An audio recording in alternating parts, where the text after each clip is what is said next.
We are live. We are live. We are live. Club Mission Podcast live. This is episode 186. Playing Rhode Island artist, Rhode Island rapper, Providence rapper, Desir. Our guy dropped a new song, Foxy Lady, right here. Can you speak up a little bit when we get the chance? Can you hear it? Yep. Hands on your knees, do your dance. For that nigga, man, he ain't your man. For the nigga, man, he ain't touch your bands. I know this whole man, I think she my fan. What's the word? She going on my knees, shaking on my shirt. We got girls doing She TikToks poppin' already. ass just like how she pop hers. For real? She poppin' ass, you know she got a word. I check out for you. You find shit, so I really go out for you. I'm working, but I really call out for you. Homebody, so I really go out for you.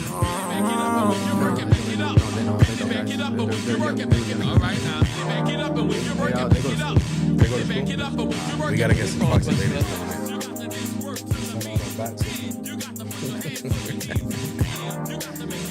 Foxy Lady, Rhode Island artist, dedicated to a classic establishment in Rhode Island.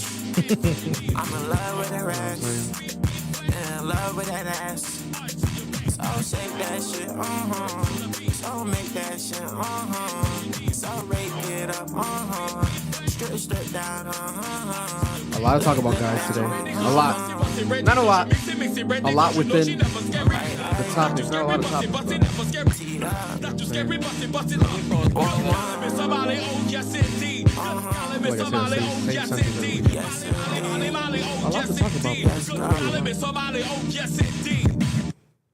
There we have it right there, Desir. Round of applause. Thank you guys for joining the live stream this week. Especially the Kendrick stands and the Drake stands because it's the 1 year anniversary. We're going to talk about that this week, today. The best and the worst from that beef, the crazy moment that happened in music history. Also, the Met Gala is happening as we're literally speaking live during this live stream podcast. So we're going to tune into the Met Gala, watch a couple of the outfits, judge them as people do every year. And at the same time, kind of vote for the winner. It feels like the Met Gala is like a competition, even though it's not. Because it's not. But it always like, who won the Met Gala? You know what I'm saying? It sounds like one. It's looking like Bad Bunny right now. Bad Bunny, you think Bad Bunny might have won it? No. But I'm Victor. If you're new here, host, Club Ambition. Welcome to the podcast, a.k.a. Sound. Welcome to CAP, Club Ambition Podcast. We also got Noel in the building, co-host extraordinaire. Right? Also welcomed by a special guest momentarily today, Jalen from Mother Earth. Round of applause for Mother Earth. Our sponsor, Mother Earth. Shout out to Mother Earth. Right? Mother Earth, Rhode Island's best dispensary. Stop by Mother Earth. And Marloon's in the building. You know what I'm saying? Mother Earth's biggest client. You know what I'm That's saying? crazy. Be popping in and out. That's crazy. Appreciate Listen, there's nothing. Marloon. Listen, I don't do none of that Damn. stuff, guys. I don't do none of that stuff. He's putting that on my body. Yeah, I not don't yet, Marloon. Smoke. We're gonna I don't hook do you up. none of that stuff. We're gonna I hook you don't. up. We're gonna hook you up. But speaking of Mother Earth, you know, also to inaugurate our sponsorship again with them this month, special moment. Shout out to everybody that is tuning in. If you are tuning in, that has ties to or customer of Mother Earth. As you can see in front of me, we are doing, you know, with Mother Earth, the announcement of their giveaway, a Vegas trip. That's right. For those who don't know, Mother Earth is officially right now, we're going to give away to a lucky winner a Vegas vacation for two. They're going to be able to bring a guest on a 3-night, 4-day vacation in Las Vegas with hotel, airfare included, and 3 pre-selected dates. Mother Earth will contact the winner for more details after this when we select the winner right now. And there's also going to be a second runner-up that's going to receive Cypress Hill tickets for the Cypress Hill show at PPAC. But without further ado, let's do it. Let's do like a rollout or like a... Yeah, Well, I got a rollout, a drum roll. I don't think we got drum. We don't got it. Nah. We can do gunshots. Do we got gunshots? We could do it with our mouth. No, we just got air horn. Okay, air horns is enough. Yeah. Boom, boom, boom. Boom, boom, boom. You gotta spin the fuck out of that though. Here we go. You hear that? Oh, one of them fell out. That won't count. Damn, I thought we taped it good enough. Here we go. I feel like Wheel of Fortune. The Price is Right. And without further ado, Dun, dun, dun. Let's call this person. Let's see.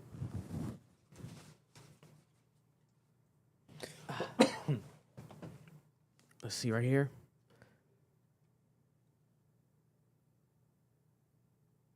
Ann Lugo. Ann Lugo. Right here, Ann Lugo.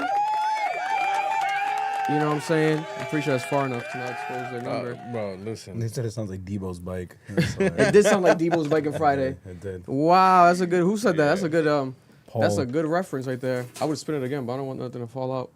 But let's call this person because they're patiently waiting. Right here, let me use the burner app Deep's bike. because I want to make sure they pick up. While you do that, I'm gonna read this this one. Live real quick. chat, what they saying? Yeah, Gucci Boy Music with the $13.99. I'm the first disability rapper out of Canada. I just got accepted to audition for Rolling Stone Hitmaker, and I'm coming for K-Dot. My new album, Surprised But Not Disappointed, drops this summer. Wow, give a gunshot to him. Gunshot to him. Got no Congrats, gunshots, bro. but we got you with a little, you know. Thank you. That was so he donated 15 Canadian dollars. $13.99 Canadian. Wow, That's like appreciate you, man. $15. Thank you.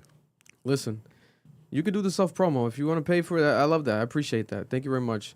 Okay, let me call this person. I want to make sure I use this app. Okay. Here we go. Hands on your knees. Call. I gotta subscribe to this again? Okay. Why don't you just star 67 that joint? Yeah, because I was going to call private, but it's like, you never know. They might not pick Sometimes it up. I don't doesn't pick work. up private numbers. Well, sometimes, because if it's my mom, I got to. 401. Yeah, his Gotta mom pick is up no always matter private. what. I don't know why. Yo, his mom stays. mom will calm. call me from Always anything. private. I don't know why. Like she's the Here we feds or go. something. Okay, so you're going to get this number. It's going to be calling you right now. It's a burner number. A 303 number is going to call you right now. And if you're watching, pick up. Pick up. Who's calling my phone? Who's calling my phone? Who's calling my phone? Who's calling that shit? Who's calling So my if they phone? don't pick up, what we doing? Spinning again? No, call them again. You gonna give them a couple calls? Yeah. I'm assuming it's a girl, and she should pick up. I'll call it off my phone. I don't care, Why are you trying to give Ann your number? bro. Well, hello, is this Ann? Yeah. Ann Lugo? Yeah. You are the winner. Congratulations of the Vegas trip. Round of applause for Ann. Mother Earth's giveaway. Official winner right here. And just to remind you, you won the trip. The details is a Vegas vacation for two. Bringing a guest on a 3-night, 4-day vacation in Vegas with hotel and airfare included. 3 pre-selected dates by Mother Earth and Mother Earth is going to be actually contacting you after this with more details. But you are on our live stream right now, so we made this call. Any words, Ann? No, it's kind of a big surprise. You're going to Vegas, You're going to Vegas, Ann. You gotta go. Yeah. Yo, go pop that bottle, Ed. What did you talk about? Yo, no, I was wondering if you can take them. You gotta pop a bottle. Something you gotta Very exciting. celebrate. You gotta celebrate somehow tonight, Ann. Brand, who you bringing to Vegas with Who's you? going with you, Ann? If you don't mind sharing the detail. Most likely my husband. Oh, there we go. Never Married mind. couple. No. Never mind. Married no. couple going to Vegas on Mother Earth. Let's go. Mother Earth. That's love. In Right the modern there. era. What are you talking about? Are you guys Rhode Island based? Yes. Where from in Rhode Island? Pawtucket. Pawtucket. Oh, W for Pawtucket. We got the a W bucket for the out bucket. here. A W for the bucket. W for the bucket. Y'all I'm been not losing too. This is applauding great that. for y'all. Yeah, listen, Ann, and what's your are you a Mother Earth frequent customer? Yes. What's your favorite purchase when you go to Mother Earth? Oh my goodness, what? It's oh my goodness. What's your go-to? It's the flowers, the Skittles. Okay. The flowers, the Skittles. Listen, Ann, won't hold you up any longer. Mother Earth's going to contact you after this. We appreciate you very much. Any last words for the people after winning this Vegas trip right now, Ann? No. Sorry.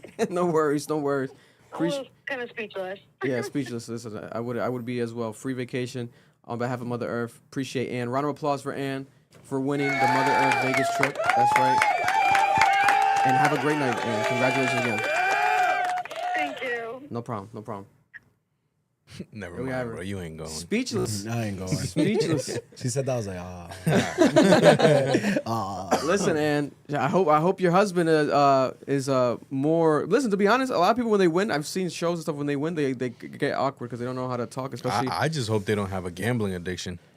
yeah, they're gonna go. It They're gonna might- go crazy. it- God yeah. bless. Not liable for that one. Yeah, Mother Earth's not liable for any gambling addictions that may I hope occur they don't on go Vegas. gamble their in whole Vegas. life savings. Also, what happens in Vegas? The gambling Stays in addiction. Vegas. What happens in Vegas stays in Vegas. And also on top of that, we do want to say that there is still more to give away, guys, during this live stream.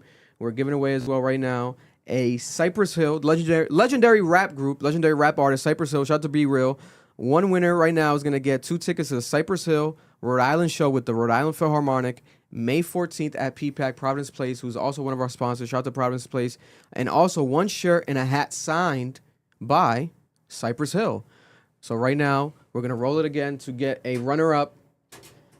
Multiple winners on behalf of Mother Earth right here. Let's roll this again. It's going to sound like Debo's bike and Friday. Is that Debo? Debo!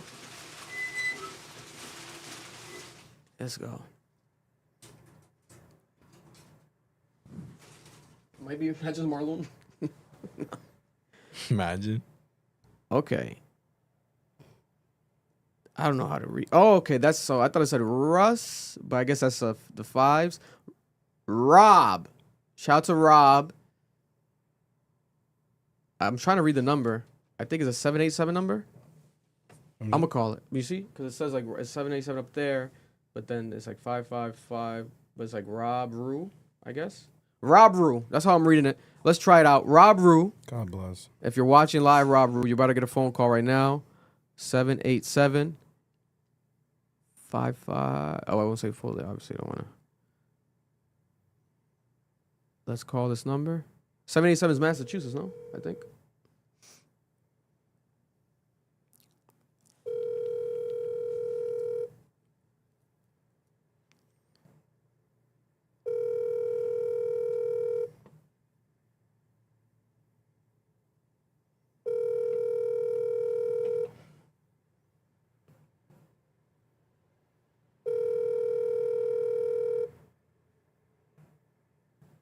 Rob.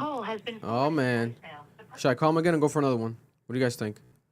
I say give him a second chance. Give him Give him a second chance? Yeah. Let's call him again. If not, then Rob, GG's, bro. Rob. You ain't locked in, bro. Also, it is a local show, and his number doesn't. It seems like it might be out of state, so it might be better off not winning because this is a physical concert. Rob.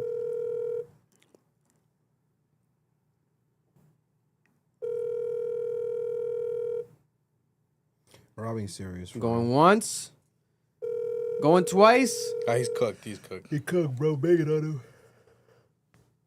Yep. Let's go to another. Let's go pick someone else. I'll have Noel pick it out. I guess he said he didn't want to go. Yeah. I hope this is. Listen. I hope the next person picks up because we can't be doing this all day. we got lucky earlier. Okay, let's go. Pick that Noel. Let's go. Let's see if your luck's better. Be careful because it was someone I grabbed in there that seemed to be attached. Oh, there might be multiple entries or something, but some of them were Yeah, might yeah, it attached. was, That's what it was. Okay. Well, they could have entered multiple times because Okay, it's that's what it any was. purchase Yep. $40 or more. That's they what it can- was then. My guy Jason A. Jason A. You could call him real quick. Call him real quick, Noel.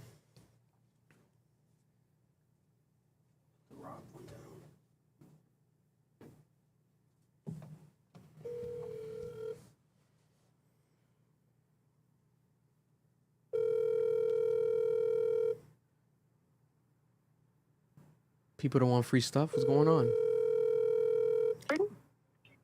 Hello. Hello, is this Jason A? Yeah, who's this? It's the Rhode Island State Police. Nah, mess with you, bro. It's Club Ambition, bro. We're calling you because you just won a giveaway. Who's this? This is the Club Mission Podcast calling on behalf of Mother Earth. That was horrible, Noel. Pardon my co-host. We're doing a giveaway. We just gave away the Vegas trip for the Mother Earth, the main winner, but they're also adding right now for the runner-up to get free tickets to the Cypress Hill concert happening. May 14th at Providence Place, not Providence Place, at PPAC at the Providence Performing Arts Center. And you're the winner. You're the winner. Jason A has been selected currently as the winner for the Cypress Hill tickets. Round of applause for Jason. You're getting 2 free tickets to the Cypress Hill show with the Rhode Island Philharmonic. Say it again.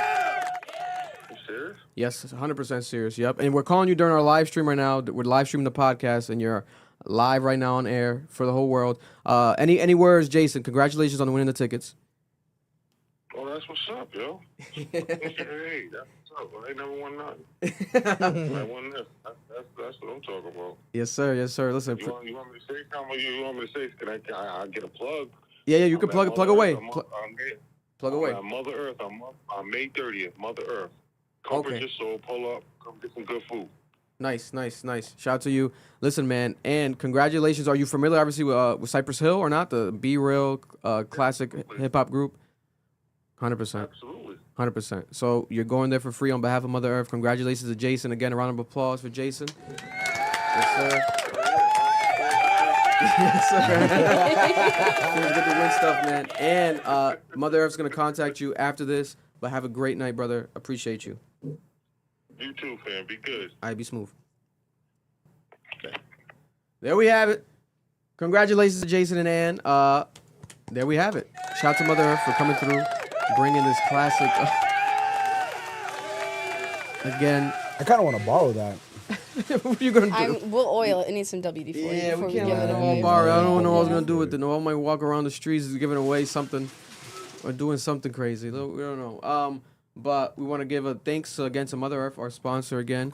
Mother Earth Wellness, Pawtucket, Rhode Island. Stop on by if you guys haven't yet. Check out the website. You guys can also pull up to the drive-thru.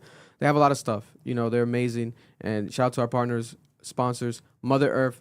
Jalen, thank you for coming through. Thank you for being here. You know what I'm saying? Did you break this is your podcast cherry? Is the first podcast ever? First podcast ever, yeah. Okay. Not too nerve-wracking. No. I mean, I just got to sit here and watch you pick the winner, so yeah. Yeah. We're not gonna ask Jalen no takes. You know what I'm saying? But Drake or Kendrick, Jalen? Drake or Kendrick? Let's real quick. Oh. Go ahead, say it. Kendrick. Okay. Okay. That's the only question we got for you, Jalen. That's All it. right. We appreciate you. Thank you for coming through. And we're gonna continue with the show right now, guys. After we I'm gonna walk Jalen out and I'm gonna readjust the cameras and everything. But appreciate you guys. Stay tuned. Keep debating in the chats. We're gonna talk about the best and worst of this Kendrick and Drake beef right now, momentarily. In the meanwhile, you can hear Noel freestyling. Go, Noel.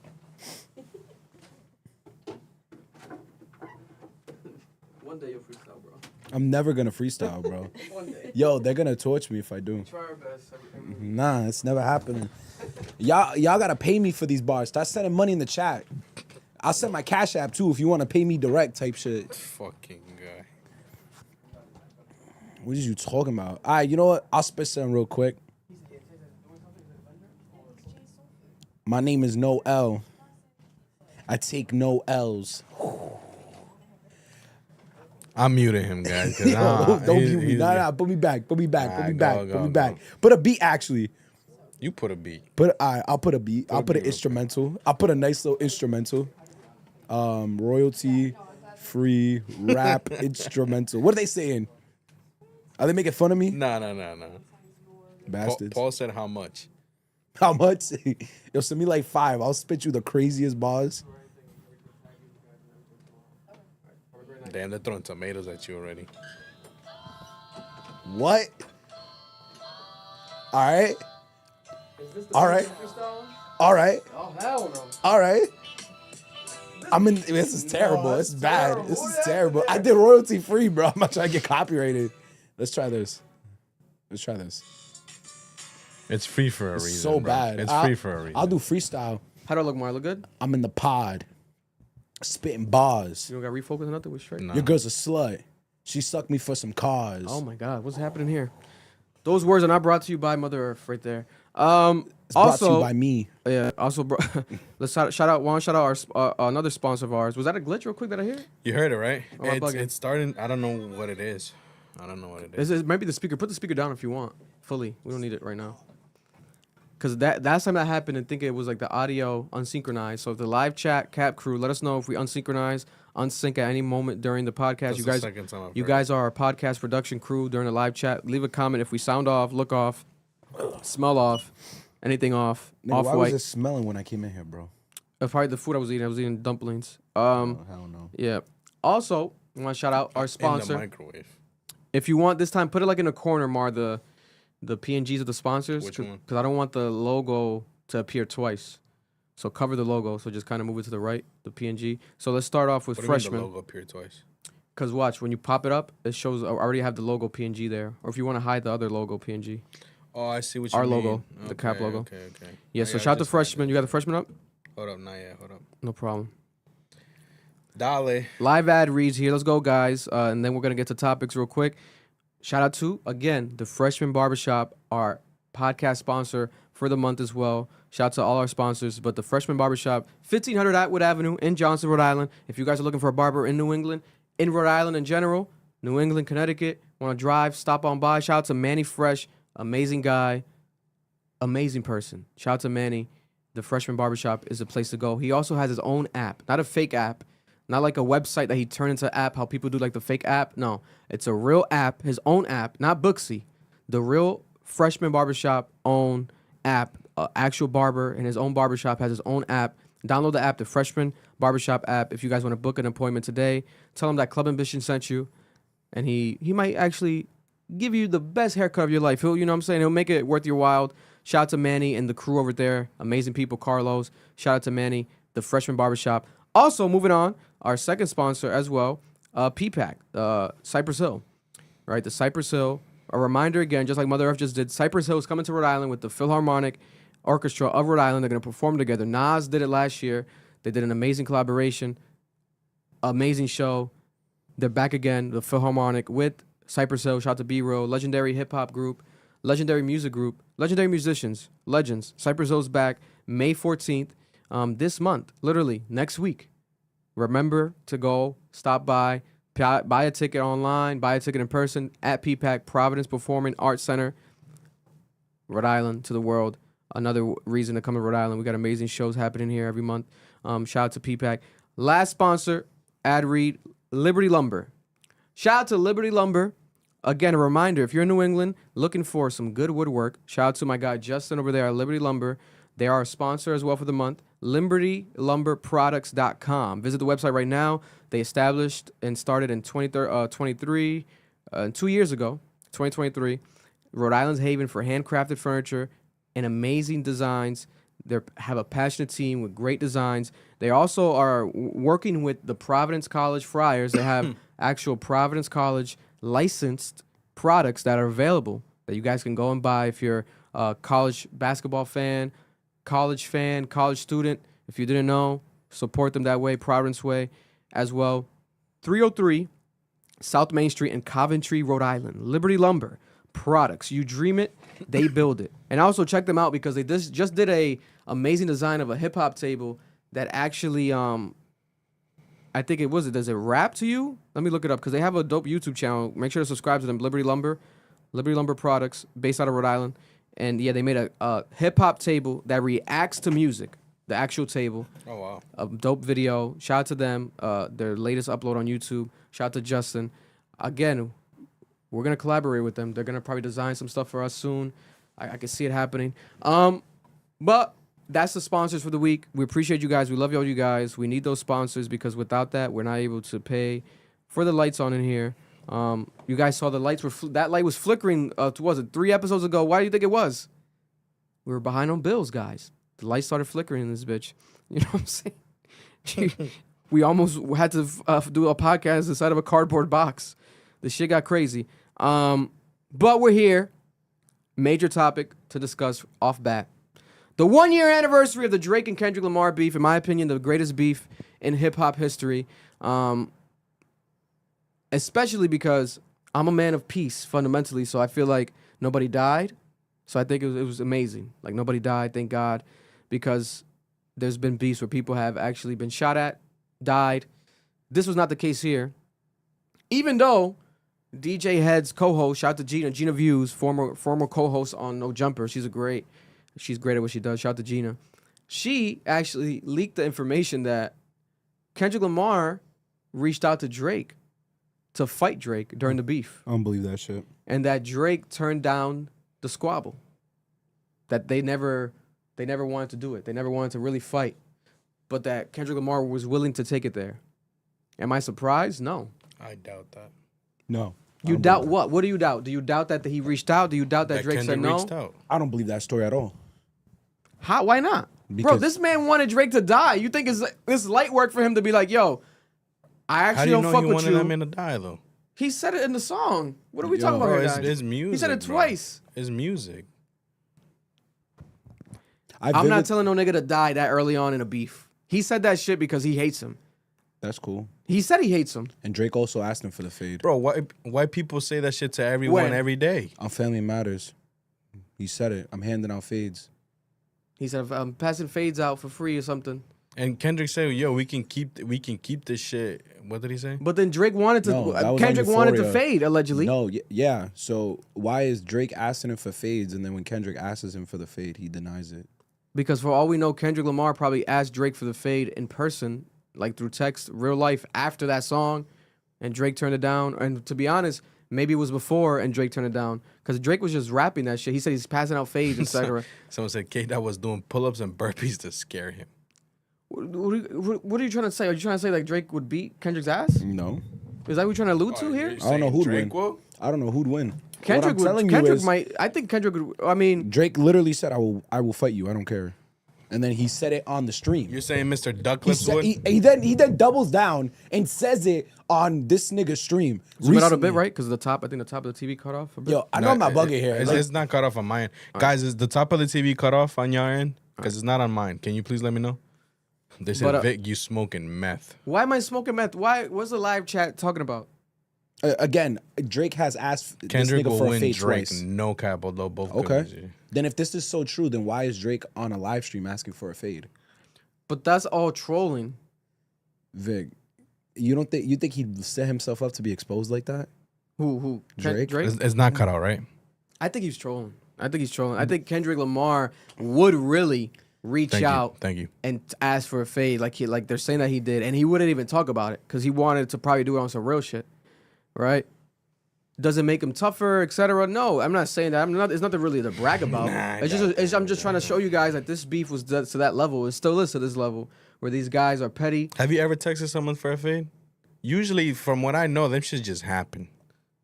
I mean, he On might not ask him site type directly, shit. but he might text he might have Punch, TD Punch, like hit up Chubbs or something like, yo, my man's wants to. He says if we want to take it there, let's take it there. Let's meet up. It's a very big coincidence that Drake is on live saying, I will box Kendrick. And now reports are coming out that Kendrick asked him for a fade and he said no in private. This isn't true. So you think that if Kendrick Lamar reached out for Drake will fight him. Drake for a fade, Drake would say yes? Yeah, he's an egotistical maniac. Because Drake's whole thing is like he's short. You're Yeah. short. Blah blah blah. I don't think Drake actually understands. Yo, there's video of both of them boxing. They both can fight. I don't think Drake is some punk ass bitch like y'all have painted him to be. I think he's an egotistical maniac. God bless. You'll fight him.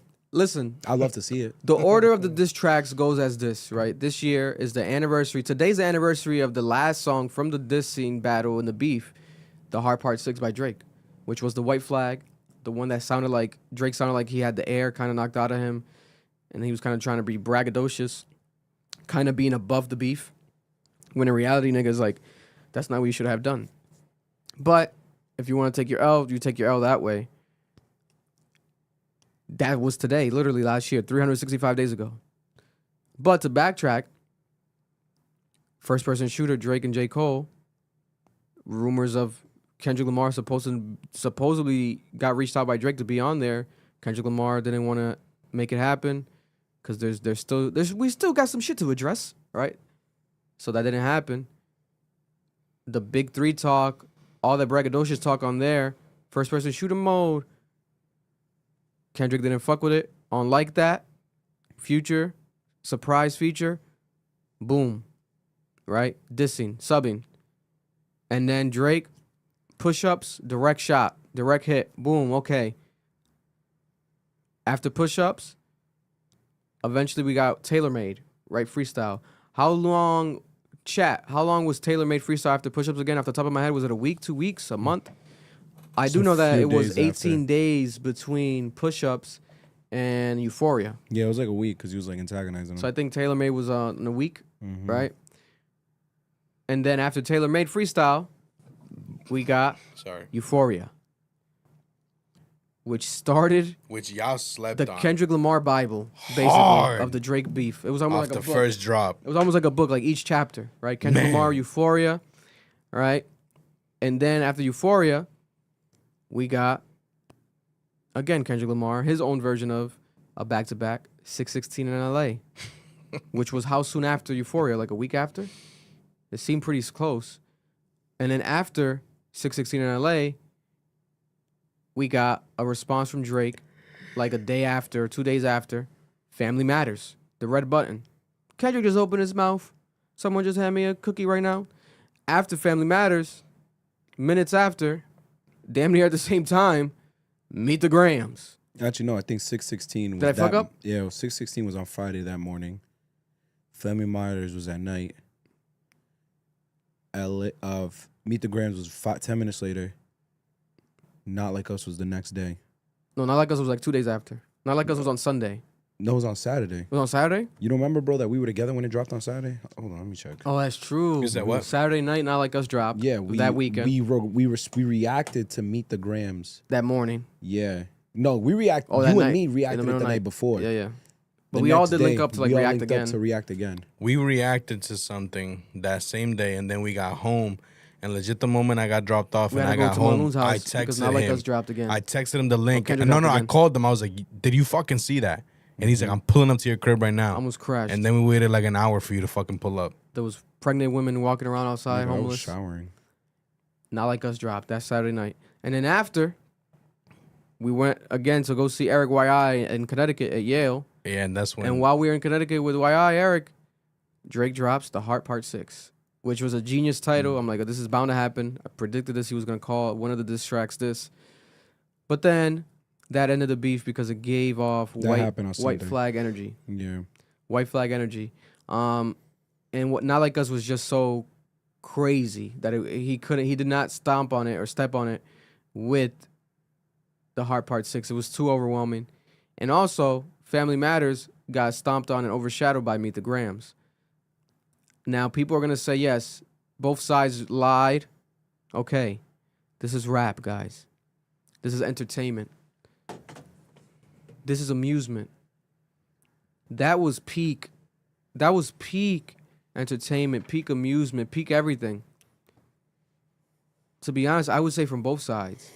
Because the whole push-ups and then tailor-made freestyle, I like tailor-made freestyle. I think it was underrated. People wanted the whole AI shit that were against the AI and the Tupac voice. I like that shit. I thought it was petty. I thought it was smart, like to poke holes at the West Coast. It was genius to get Snoop Dogg in the narrative. Now we got Snoop Dogg still being asked about it, right? Kendrick didn't like his response at first, then Snoop Dogg had to clear up his response again. Like, it was like genius by Drake, the petty wars that they were doing with the West Coast shit, the AI, right? At the time when people were like questioning AI, why is there these fake songs, right? Genius.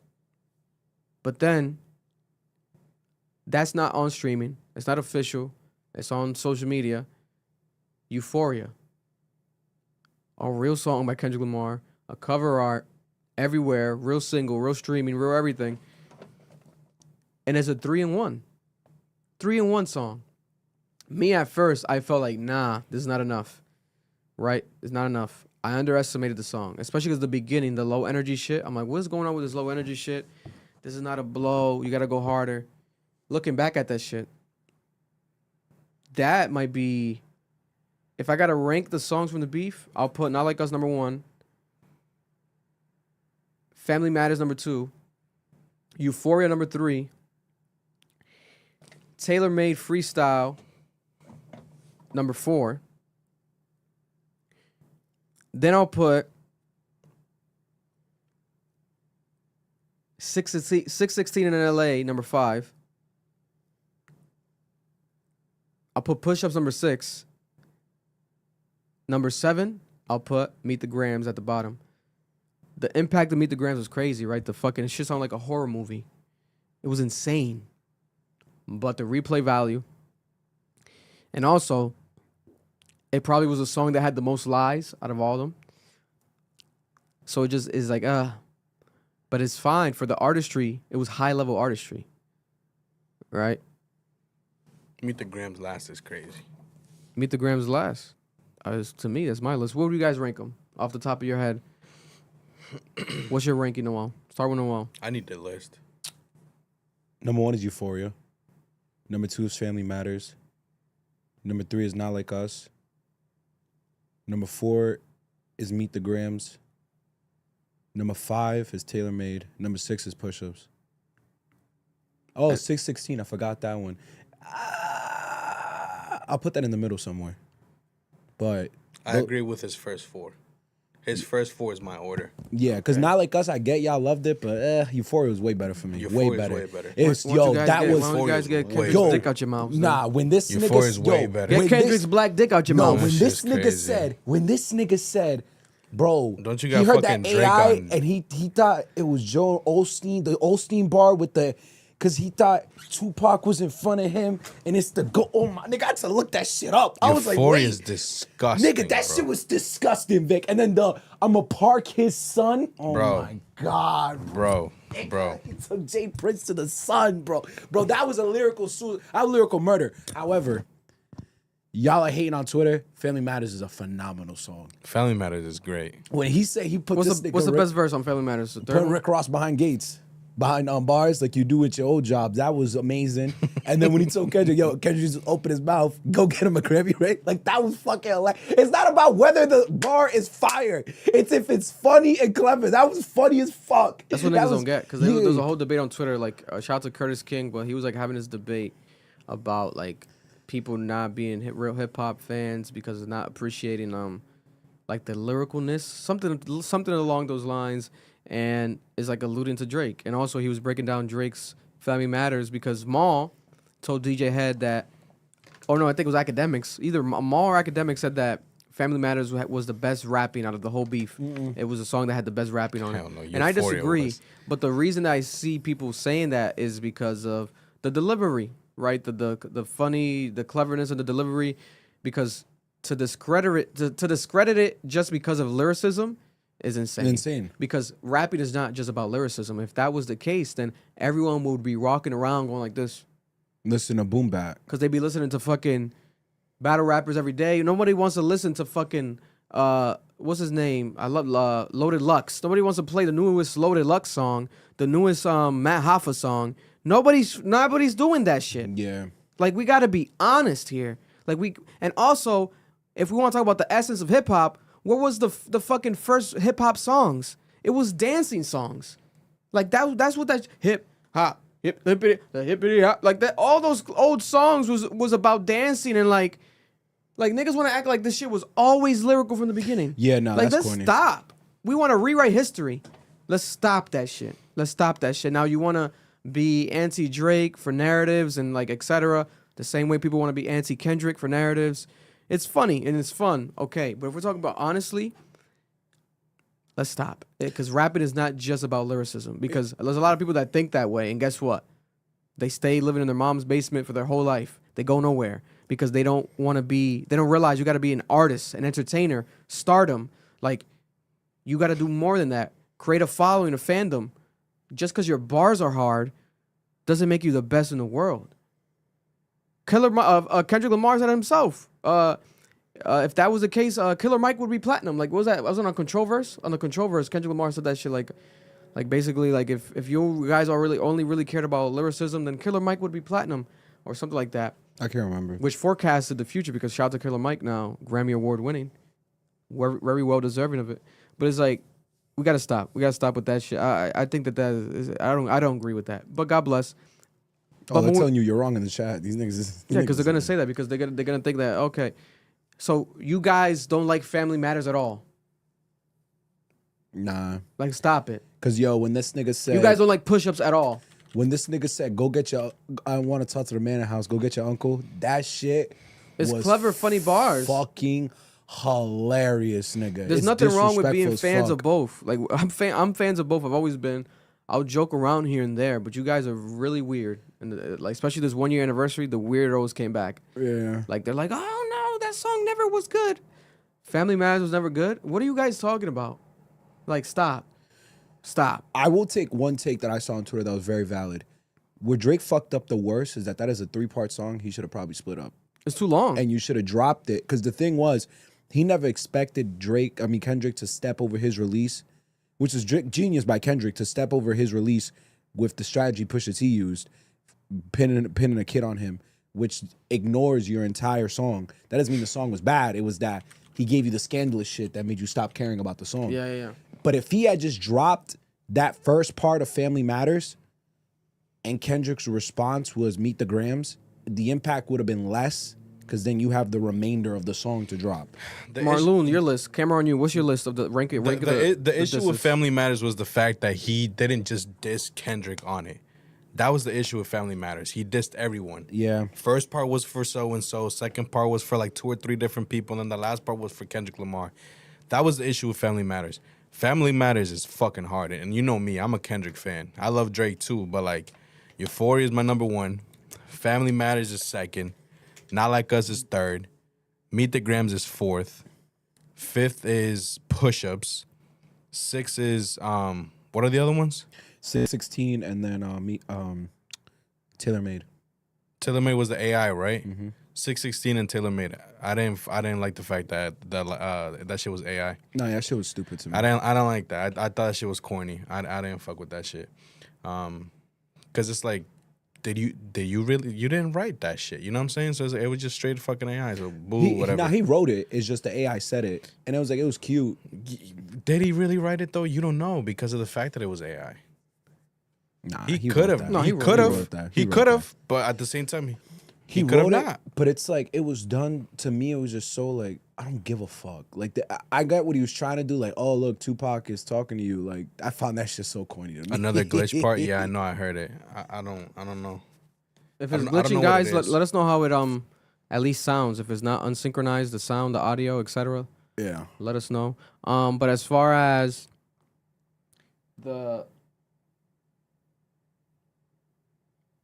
We didn't rank Hard Part 6. None of us did. The bottom. we never mentioned Hard Part 6 at all. Not a single No, one of us he said did. it. He no, did. he didn't. He didn't even say it. Hard Part 6. Because he would have said it was last. Hard Part 6, last one. Number 8. Okay. He would have said it. 8. Hard Part 6, 8, the worst one. I'll Worst put it one. below Meet the Grams. I still put the AI one last. Hard Part actually 6 might put the AI on below. last. I'll put the AI last and then the Hard Part 6 before that. Because you want to know what it is? What frustrates me with the Hard Part 6? That isn't a phenomenal beat and sample. That is the best rapping, not lyrics, but like flow that we've heard Drake in a long time. Like it was really good. Like ignore what he's saying, just hear how he's saying it. The issue is, wow, nigga, did you fall on your fucking face? Like it sounded rushed, some shit he just put together. It didn't hit. And then like people are saying the white flag at the end. I don't see it as a white flag, but the way you presented it sounds like a white flag. It just wasn't good. God bless, bro. Number 7 for me. Taylor Made is still number 8. I just didn't like the AI shit. Best moment from the beef entirely. I would say the best moment from the beef off the top of my head might have been Not like Us. the Kendrick Lamar just dropping, like the strategy of him dropping right after the Drake song, The Family Matters, and then dropping the day after. Just straight stomping It on was this just shit. it was so much, and it was like overwhelming, and it was just strategically done.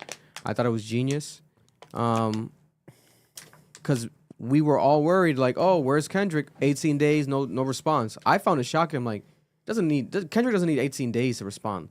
Like, he could respond, and then whole time he was planning, right? Oh, my guy Randy's here. He was gonna come in later, but I'll do it right now. Quick segment with him as well. Let's do it. Who's Randy? This is a coach. Oh, yeah. Yep. Put it back on me. I'll rap. So while he does that, I'm gonna start rapping. My name is Noel. I buy snails. Stop, bro. Stop. What the fuck was that, bro? What the fuck was that? Yo, one day I'm gonna come in here with real bars for you. That's good, man. Nice to meet you. Yo, when I come in here torching up my loon, I don't want to hear shit. Guys, that race is happening this weekend, by the way. You Yes. really want to do it this weekend? Yes.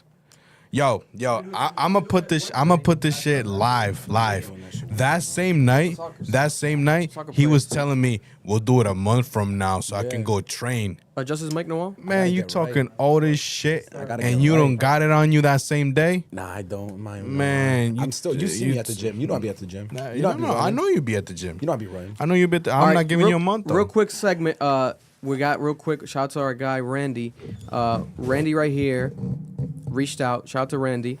Tell the people who you are, Coach Randy Phillips, and the girls flag football initiative and everything you got going on that you reached out to me about. Bring his mic closer, please, Noel. I want him to get right. Pause.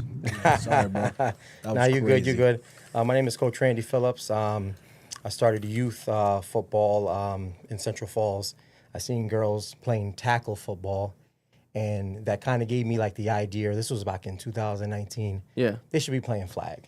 Yeah. Because you got girls that are 8 years old playing tackle. Now, when they hit 9 and 10, those boys start getting bigger, stronger. Yeah. And there's not enough of that in our community as we speak. So I took the initiative to start promoting it and start pushing it. Started training girls too. Fire. So what ended up happening was I got an opportunity in Johnston to coach. You know, shout out Johnston, town of Johnston. Yeah. You know, and they really came behind me. Yeah. You know, they really backed me up, and there was girls who were playing. They were throwing the ball during a timeout. This was like in November. Yeah. Yeah. And they were having fun. Yeah. And I'm like, yo, this girl can catch. Yeah. She got an arm. Yeah. And then I sat down and I started saying, yo, maybe we can do high school girls flag football. So that's kind of where I ended up beginning this journey. Wow. And because right now, does anyone do it at all anywhere? Nah, so we're Johnston. So they do have powder puff games. But to me, powder puff is degrading because I kind of look at it as... So it's like soft tackle? Nah, it is boys dressing up as cheerleaders and kind of like making a mockery of it. And they're not doing it intentionally. Yeah, yeah. But I feel like if the girls are going to get an opportunity to play a game that people say they can't, then why not have the little cheerleaders from the youth cheer for them? Yeah. Because guess who's watching them? The young ones are watching them to take that step to play up. Yeah, yeah. So they do powder puff games yearly.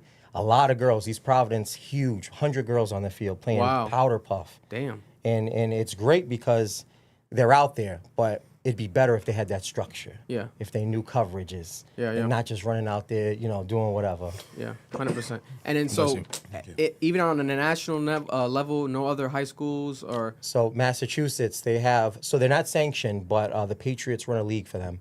So it started out 3 years ago with 8 schools. Nice. Then from there, it went to 24. Then now it's 50.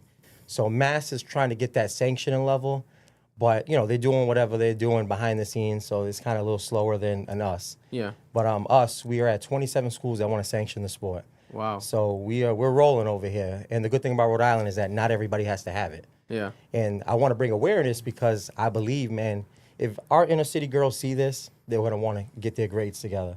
They want to focus and do something. Yeah. $30,000 for a scholarship to go play flag football. Wow. And it's not even NCAA yet. So when it's NCAA, that's free rides. Yeah. And it gets bigger. Oh, yeah, it's going to get way bigger. Wow. Especially when people can bet on it. Imagine that. Imagine that if it gets to that They're going level. to. People start betting on that'd be crazy. Bro, that's why women's basketball's coming up. People just be betting. Yeah, on WNBA. Yeah. Yeah, that's amazing. So what could people where can they find you or reach out to you, Randy, when it comes to this to help this initiative when it comes to getting the female flag football sanctioned in Rhode Island schools? Where can they? You can follow me on Instagram, Randy Phillips at 1401 Johnston Lady Panthers High School page.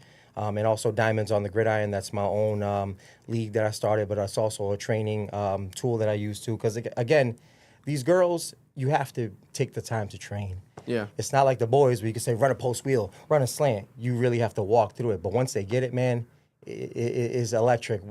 This weekend, we just had our first week. Yeah. So we started. So we got Central Falls, North Providence, Times 2 Academy, St. Ray's, Juanita Sanchez, and Johnston. So it was dope. It was a very, very dope weekend. Wow. Each team played 15-minute halves, and it was just good to see these girls out there. We even got JV now. Wow. So now the girls that don't belong to something can belong to something. That's awesome. You know, and listen, if you get a chance, man, yo, come check it out. Johnston High School, 9 o'clock every Saturday, except for the Memorial Day weekend. That's when we're gonna give everybody a bye week. The 31st is the playoffs championship game, and we're gonna treat this like a real state championship where girls can get the accolades of being top dog. Who's gonna be the queen of the gridiron? That's fire. No, listen, that's why when you reached out, I found it so like unique and interesting. I'm like, this guy is definitely, he seems properly like passionate about this, and it was something I didn't even know was like a thing. Like, you know, flag football for females in Rhode Island, and the girls that want to do it and properly getting it sanctioned and getting everything going. So where do you see the future of this a year from now? Do you see the progress so far positively going on the incline, everybody being, you know, progressively helping? Oh yeah, because you know, I went from last year I had 30 girls alone. Now I had 35 that signed up. Yeah. And faithfully 28 show up. Wow. So I run a practice 3 times a week. North Providence, they had 13 girls. Now they're up to 30. Central Falls, they were at 15. Now they're up to 25 girls. Wow. So everybody's numbers have jumped dramatically. St. Ray's is the same thing. You know, the numbers are jumping dramatically. There's actually a girl from St. Ray's that I helped get an opportunity to play at the next level. She's going to Mercyhurst University.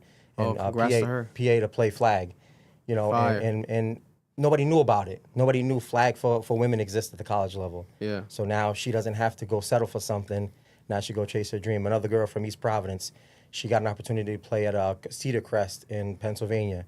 And again, it's an opportunity because now when it hits the Olympics 2028, our girls can have that goal. So I want to work hard enough to get to the Olympics. Yeah, and it's happening so 2028, the flag football for females. Yep, in the in the Olympics. Yep. Wow. Yeah, it's here, man. Listen, and this is the thing, we don't know about it. Yeah. You could sit here and chill and be like, but if you go on Facebook right now, Instagram, It's a whole movement. It's a movement. Massachusetts, 50 schools, man. Connecticut, 27 schools. We're trying to be sanctioned by either 26 or 27. So Okay. we're looking at being like the 18th state to be sanctioned. Within the next like 2 years. Or Yeah, so. you know, and again, it's only going to grow. It's only going to grow because Rhode Island has a lack of female participation in sports. Yeah. When you go to basketball games, I'm an assistant athletic director in Johnston too. Yeah. Nobody really goes to the basketball. These girls are good in basketball. Oh, yeah. But nobody goes. So I said maybe football might be that thing. Yeah. Where people are like, yo, she plays football. Let me go see what she does on the basketball court. Let me see what she does in volleyball. Because again, when you see a multi-talented athlete, especially as a female, you're gonna want to take that opportunity and say, hey, let me go check her out. To check them out. Yeah, and it sounds like a very unique experience, like the flag football, girls playing it, you know, especially in a competitive nature where it's not just for fun. It's like, oh, real deal, you know, competition to try to go to the next level. I could see it being something that is hugely entertaining, especially visually. I could just see that across TVs everywhere. Yeah, listen, man, you know, it's a good opportunity and it's fun. Yeah. And I have fun with the boys. Don't get me wrong. I still coach boys tackle in the fall. But the girls just bring a different level of fun. Yeah. Because as a coach, I want to have fun. Yeah. I don't want to be. I don't like yelling. Yeah. You know, I like to have fun, and I like to see my athletes succeed. Yeah. So when you see these girls come out and they listen to you and they start making those adjustments and you see them blitzing and pulling flags. That's their version of a sack. Is Yeah, yeah, you know, pulling and that flag. you see them going hard in the paint and they go up and they, you know, and you're like, oh. Okay. Okay. Also, too, the 17th, I got 4 colleges coming down to do some recruiting and scouting. Oh, Fire. wow. Yeah, so I got 4 colleges. So they're coming down Cedar Crest from Pennsylvania, St. Joseph's University from Brooklyn, Aurora University in Chicago, and MIU in Iowa. So they'll be down. Wow. They'll be recruiting. And the good thing is that if they're a junior, if they're a sophomore, the coaches will get that contact and just follow them throughout their career. Yeah. And it gives our girls motivation and to get to that next level. Because I'll be honest with you, flag right now is the only sport you could be 5'5", you could be 5 feet, you could be 5'2".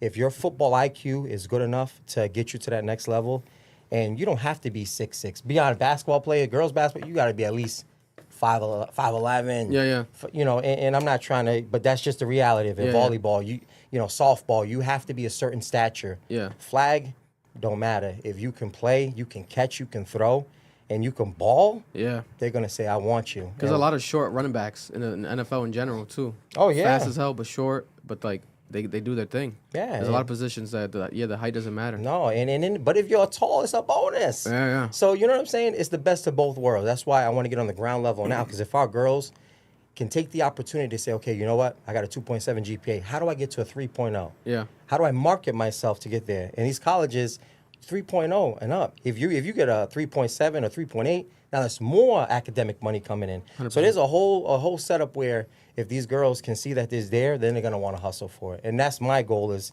you know, not just for the inner city girls, but for all of our girls to say, hey, I want to take flag serious. And if it's in the schools, now there's no way to go, it's recreational. Nothing against rec, nothing against travel. Yeah. But a college coach is not going to say, how many tournaments you won? Yeah. How many of those rings you won? Yeah. No, the college coach is going to say, how do you practice? What's your work ethic? And let me see some game film. I want to see some actual high school game film. Yeah, and some grades too. Yeah, the grades, definitely. Yeah, that's awesome. That's awesome. Listen, support this man right here, Coach Randy, everything he's got going on. We thank you for what you're doing for the students here and the kids in Rhode Island. It's an amazing, amazing actual venture that I wish you the best of luck with this. I think it's something that needs to be supported. And also, any last words of encouragement, you being a coach here in Rhode Island, for any actual athlete coming up, any actual student, kid coming up that wants to be successful in anything when it comes to sports related, and you're actual coach here in Rhode Island. And how many years have you been coaching now? We're going on 6. 6 years coaching. Yeah. What would be any words of advice, key words of advice to end your segment real quick, brother? I think the biggest words of advice and encouragement is to kids and athletes, be coachable. I mean, there's going to be things that you know that your coach might not know, but there's ways to articulate it. Be coachable, be respectful, be willing to learn, continue to be student of the game. I'm 37 years old, brother. I am a good D-back you look 30. No, yeah, you look 30. Brother. Yeah, no bullshit. God damn. You look great, bro. Thank you, brother. I gotta lose some lbs, man. But I would just say be coachable, continue to be a student of the game. You don't know everything. I don't know everything. Shout out Tommy Santori, Joe Machado, Jeff Lapierre. Those are still my mentors from this till this day, and I'm grateful to have them because I listened, and kids listen. I'm begging you, listen. You don't know it all. Please listen, because there's a valuable information out there, and it might not pertain to you at that moment. Yeah. But you might say, damn, I remember Coach Randy said this, and I'm in that situation now. Applies to the future. And football is not just sports. It's a life. It's a discipline. It's respect. It's just a way that you have to carry yourself. 100%. So that would be it. 100%. Round of applause. Thank you for Randy for coming through. Again, you want to support this flag football being sanctioned properly. You know, Rhode Island, the future of Rhode Island sports is in good hands if we got people like Randy behind us. So you have our support fully over here at Club Ambition Podcast. Thank you, brother. Thank you. Appreciate it. I'm going to walk him out, but let's get in the wall again, freestyling. In the meanwhile, again, freestyle again in the wall. I've been looking at the Celtics scores the entire time. We're up, nigga. What are you talking about? Stop talking to me, nigga. 98, 97, nigga. Yeah. Fuck New York. You niggas full of bitches. I'm sorry, bro. I have to let that shit off. They've been talking crazy this whole time. I've been angry, nigga. Talk about 180. Holy shit, bro. I've been angry this whole time. I appreciate you, brother. I support your cause, bro. You a real nigga.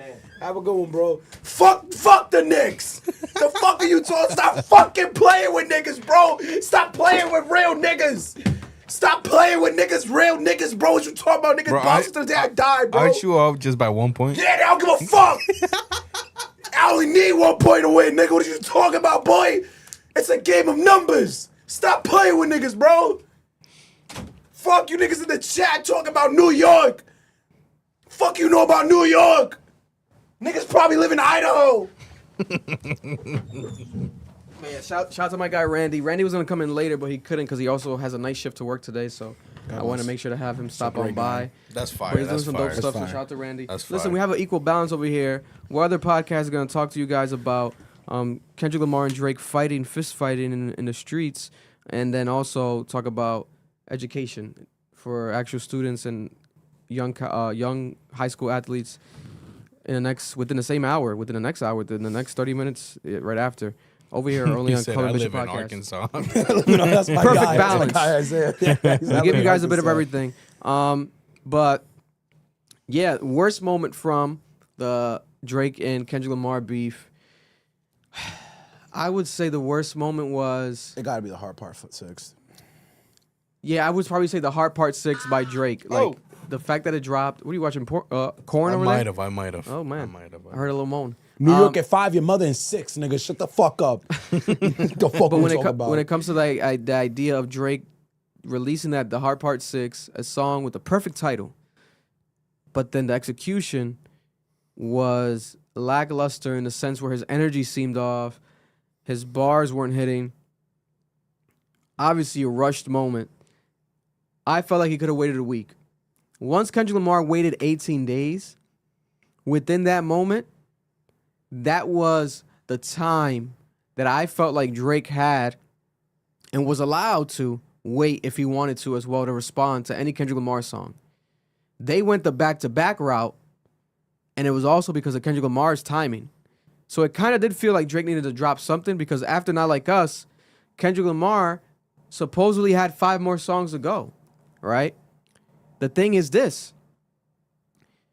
The world may never know what the fuck would have happened if Kendrick Lamar, if Drake didn't drop the Heart Part 6, because after Not Like Us, if I'm Kendrick Lamar, do I drop anything else? I don't think I drop anything else. I think I would keep it that way. To be honest, I don't think I would drop anything else at that moment. Because you have to realize is like that shit on Impact was a hit record. On first listen. And if for the listeners that felt that way, Kendrick Lamar had to know. He had to know what he had in his hands. Maybe he didn't. There could be a slim possibility where Kendrick Lamar thought Not Like Us was hard, but he had something else that he thought was harder. What the fuck would it have been? I don't know. How would it have sounded like? I don't know. Right? But there's so many routes he could have gone to. Because at that point, he didn't do any features at that point. Right? Like, he didn't even do a feature route. There was rumors of like a Black Hippie song coming. All of them rapping, dissing Drake. That would have been insane. But the Hard Part 6. And people don't want to call it sometimes. It's not a white flag, etc. It is a white flag. If it didn't feel like a white flag, if the Hard Part 6 was fire, if the Hard Part 6 was the best song that Drake dropped during the beef, then I'm telling you right now, after that dropped, Kendrick Lamar would drop something again. It wouldn't just end at Not Like Us. It was the fact that the Hard Part 6 had that energy of like, damn. And Drake himself was saying like, oh, I'm done with this. Like, I'm going on a vacation or some shit. It's like, why would you say you're going on a vacation? That line itself was the white flag. Why would you go on a vacation? Because you know that the fucking Not Like Us fucking fucked your ass up? Like, it had you, like, is that why? I wouldn't have accepted defeat that way. If I was Drake, we still rapping, nigga. We would have been still rapping to this day. We not stopping with the white flag, the Heart Part 6 shit. Now, don't get me wrong, Not Like Us is an extreme achievement. It's like, how can you top that? Someone that could top it would be Drake. He just in that moment wasn't capable of doing it. Because if he was, he would have dropped it. But I think he had the capabilities and he had the potential. Same way with Kendrick. Family Matters was fucking crazy. I'm like, what the fuck is Kendrick going to respond to this? He did it literally minutes after. Even though that song is not better than Family Matters, the idea, the conspiracy, the fucking storytelling, genius. And then on top of that, if that wasn't enough, oh my God, you guys are lying. Oh, here's Not Like Us then. You can't deny a hit. That was the worst moment, I think. It was the worst moment was Drake's strategies, and the best moment was Kendrick Lamar's strategies. It wasn't just the better songs, etc. It was the strategies. They got out-strategized. The OVO got out-strategized. Surprisingly, because you thought they were anticipating it with the drop, push-ups. It was fucking crazy. What happened was fucking crazy. And we all witnessed it together, almost as a family with the whole internet, the whole hip-hop fan base. Everyone was going crazy. A year later now, we have the anniversary here today. What's the chat's worst moment? Leave a comment right now. What do you guys think is the worst moment from the Kendrick Lamar and Drake beef? Leave a comment because this is officially the 1 year anniversary. It's fucking pretty crazy. They said I would have dropped the response in like a same night or next morning. No, you can't do it that soon because if you do it that soon, it would have been worse than the Hard Part 6. We thought the Hard Part 6 was lackluster. Imagine if you dropped some shit the same night. It would have not matched the Hard Part 6. You know what I'm saying? What Drake should have done was break up all Family those Matters. hit records he got that he hasn't dropped, because I know he has hit records he hasn't dropped, because any nigga at his level does. Let's not deny the fact. Niggas want to, whatever. God bless you. You want to doubt him? Doubt him. Okay. Kendrick Lamar didn't even doubt him. That's why they were beefing. You think that Kendrick Lamar would have a viable opponent and Drake would have a viable opponent? These niggas are facing each other because they're top tier. Whether you want to deny it or not, God bless. Okay. Drake had hit records and still probably has hit records he hasn't dropped. You take one of those fucking hit records you haven't dropped. You turn that bitch into a fucking diss. Verse 1, verse 2, Whatever the fuck. That's what you should have done. Instead, what he did, I'm pretty sure what happened was he made a song from scratch. He just called it The Heart Part 6, and then he put Dave Free's comment underneath Kendrick Lamar's wife's Instagram post of a black heart emoji as the cover art to pry again at the second child is Dave Freeze, it's not Kendrick's, right? Digging at the family. They said like Nokia, right? Which is crazy to me. No, not Nokia. It would have to be like more rapping. Even though he did switch the beat up on Nokia, so it could have been Nokia. He could have done it on Nokia, but it wouldn't have really been realistic. Nokia's whole energy, I don't know. Anything is possible, like Kevin Garnett says, I guess, but you never know. But the Dave Free shit, think about it. The cover art was still him poking the bear at Kendrick. So Drake kind of is lucky that Kendrick still didn't drop after Not Like Us, because Drake making that cover art, the Hard Part 6 could have been trash, whatever. The cover art and the title was enough of a diss that was worthy of a response. But then when you hear the song and it's like this guy's waving the white flag, that's when you got people like Punch, TDE tweeting, it's over. It was a good fight. It was a good war. It was a good beef. Because that was the energy. It was like, okay, he doesn't want no more. Let's stop. Why would you stomp on a dead body? Let's stop it. Like you beat him in the beef, okay, let's move on. All right? Even though they're not moving on. It's a year later and these guys are still dissing each other in their own way. We got Kendrick Lamar on tour with Drake disses and subs during his actual performance and visual content, right? Drake still subliminally in live streams with Aiden Ross subbing Kendrick, teasing a new album. We have a new clip today of Smiley from OVO, Drake's artist, saying that Drake has been in the studio every day making new music for this new album. That feature didn't drop, right? To the point, not yet. To the point that during the Nokia music video shoot, Drake was taking breaks during the Nokia music video shoots to record music.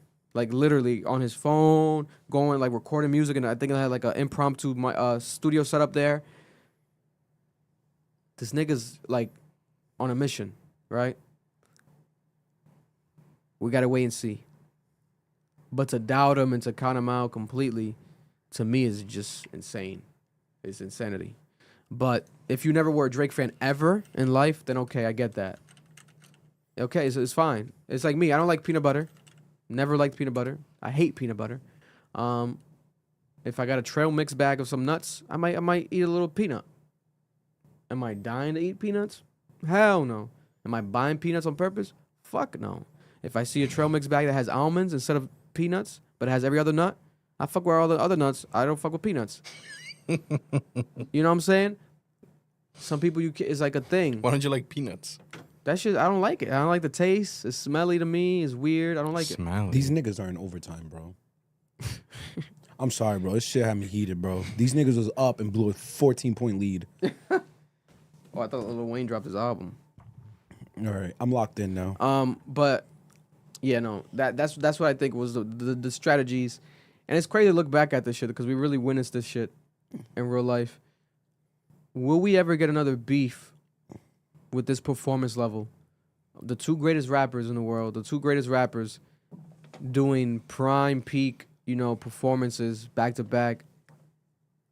It's gonna be tough. I don't think we'll ever see this again, to be honest. Especially in this age of social media. I don't think we're gonna see this again. Because who else would it be? Like, Joey Badass is trying to diss people, etc. That was exciting, but it wasn't everlasting, culture shifting. Like, everyone was talking about this beef at the Super Bowl, Oscars, Emmys, ESPYs, Met Gala tonight. Probably someone's gonna mention something about Drake and Kendrick. It's everlasting. We got fucking Tom Hanks texting Chet Hanks, "Hey son, what the hell's happening with this Drake and Kendrick beef?" We got biggest white people, stars so far removed from hip hop being informed about this. It was undeniable, unforgettable. Everywhere. It was everywhere. The shit was like it was like the rap COVID. The shit was the rap COVID, literally. It was unstoppable. It was like a pandemic. And it's still affecting hip hop, I think, to this day. Because it feels like the major artists are not dropping as consistently after the Drake and Kendrick beef. And if they do drop, it's here today, gone tomorrow.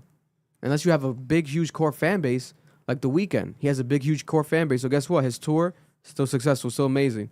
So that album's gonna be successful. He has a fucking movie after the album. Little Baby, though, that album came and went. Came and went. Little Baby, the man that ran the world at one point, came and went. I love Young Thug. That new single, Without Future, the shit's mid. Without Future, the shit's mid. The new Young Thug album this Friday, I'm not hugely excited about it. I want to hear it, but I'm not like, oh, I'm dying to hear it. No, not no more. After that single, I'm like, In the snippet that he showed today, I'm like, And that's Young Thug, right? Maybe the Drake and Kendrick beef like affected the energy as well with that. Who knows? Because I hope Drake's on it. He might not be on it. I don't think he's on it. Because Drake is not like everything with the beef is like after the beef, he's not on nobody's song. Sexy Red got lucky as fuck. Sexy Red got lucky as fuck. That was probably pre-recorded. That had to be pre-recorded, pre-planned. Then he added that BBO Drizzy thing to be smooth and sub Metro.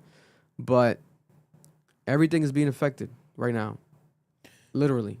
A year later. I got a few things. First, I think Drake had a better shot winning this if you just split up Family Matters. He got horny. He dropped his secret weapon early. And I think that's what Kendrick was hoping for. That's why Not Like Us came out right after. I think Not Like Us was already made with the expectation of that happening. Number two, I think this is Manny Pacquiao and Floyd all over again. I remember when Mr. Drizzo said this shit. He said the Manny Pacquiao and Floyd Mayweather fight ruined boxing forever. I didn't get what he meant by that. And I thought about it. And he was right. It was the most watched fight of all time. It like grossed an insane amount of money. And when you look back, the nosedive that boxing took after that was insane. Because it was such a letdown of a fight. And it was such an egregious ass whooping that like so many people felt robbed. And it was just this anticlimactic moment. I think we're getting something similar with this. I don't see hip hop being hot for a while. I think this took all of the attention. It took all of the energy. I don't see anyone's music really moving unless you are like in that stratosphere. I know Joe Budden's been saying that a lot too, that hip hop's dead. I think like there is an argument to be made here that like this was the climax of this genre. There's an argument that could be made here that we're witnessing it right now. And now we're going to watch the nosedive. And whatever comes next is what comes next. And it's not a bad thing. Every music genre has died. Yeah. Rock is dead. Jazz died. Everything dies. It's 50 years. It was a good run. If this is the end, wow, what a fucking ending. That's a great ending. Two juggernauts fight each other off. Whatever comes next, God bless. That's up for the next generation. Last thing, I'm thank God every day J. Cole did not get in this fight. That shit would have been ass. It would have been so bad. It would have been the worst thing possible. No, J. Cole, no. That would have been best. No, it wouldn't have. Because J. Cole does not have it in him to have taken it where they took it. It would have been awkward because what is J. Cole's beef with either of them? That's why 7-Minute Drill was so bad. Because at the end of the day, what the fuck is he talking about? What is your beef with either of them? You have no beef with them. These two niggas have real beef. They have real long-stemming issues that have been going on for the last decade. J. Cole's just a random guy who raps well in this scenario. But then rap about that. Nah, it's not enough, Vic. Because Rap you wouldn't have cared. Rap about why I don't know why Kendrick's coming at me, but like rap about the honestly like what's going on in the situation. Vic, you would never listen to that. Instead of Stop. making shit up. Vic, you would never He was listen to making that. shit up.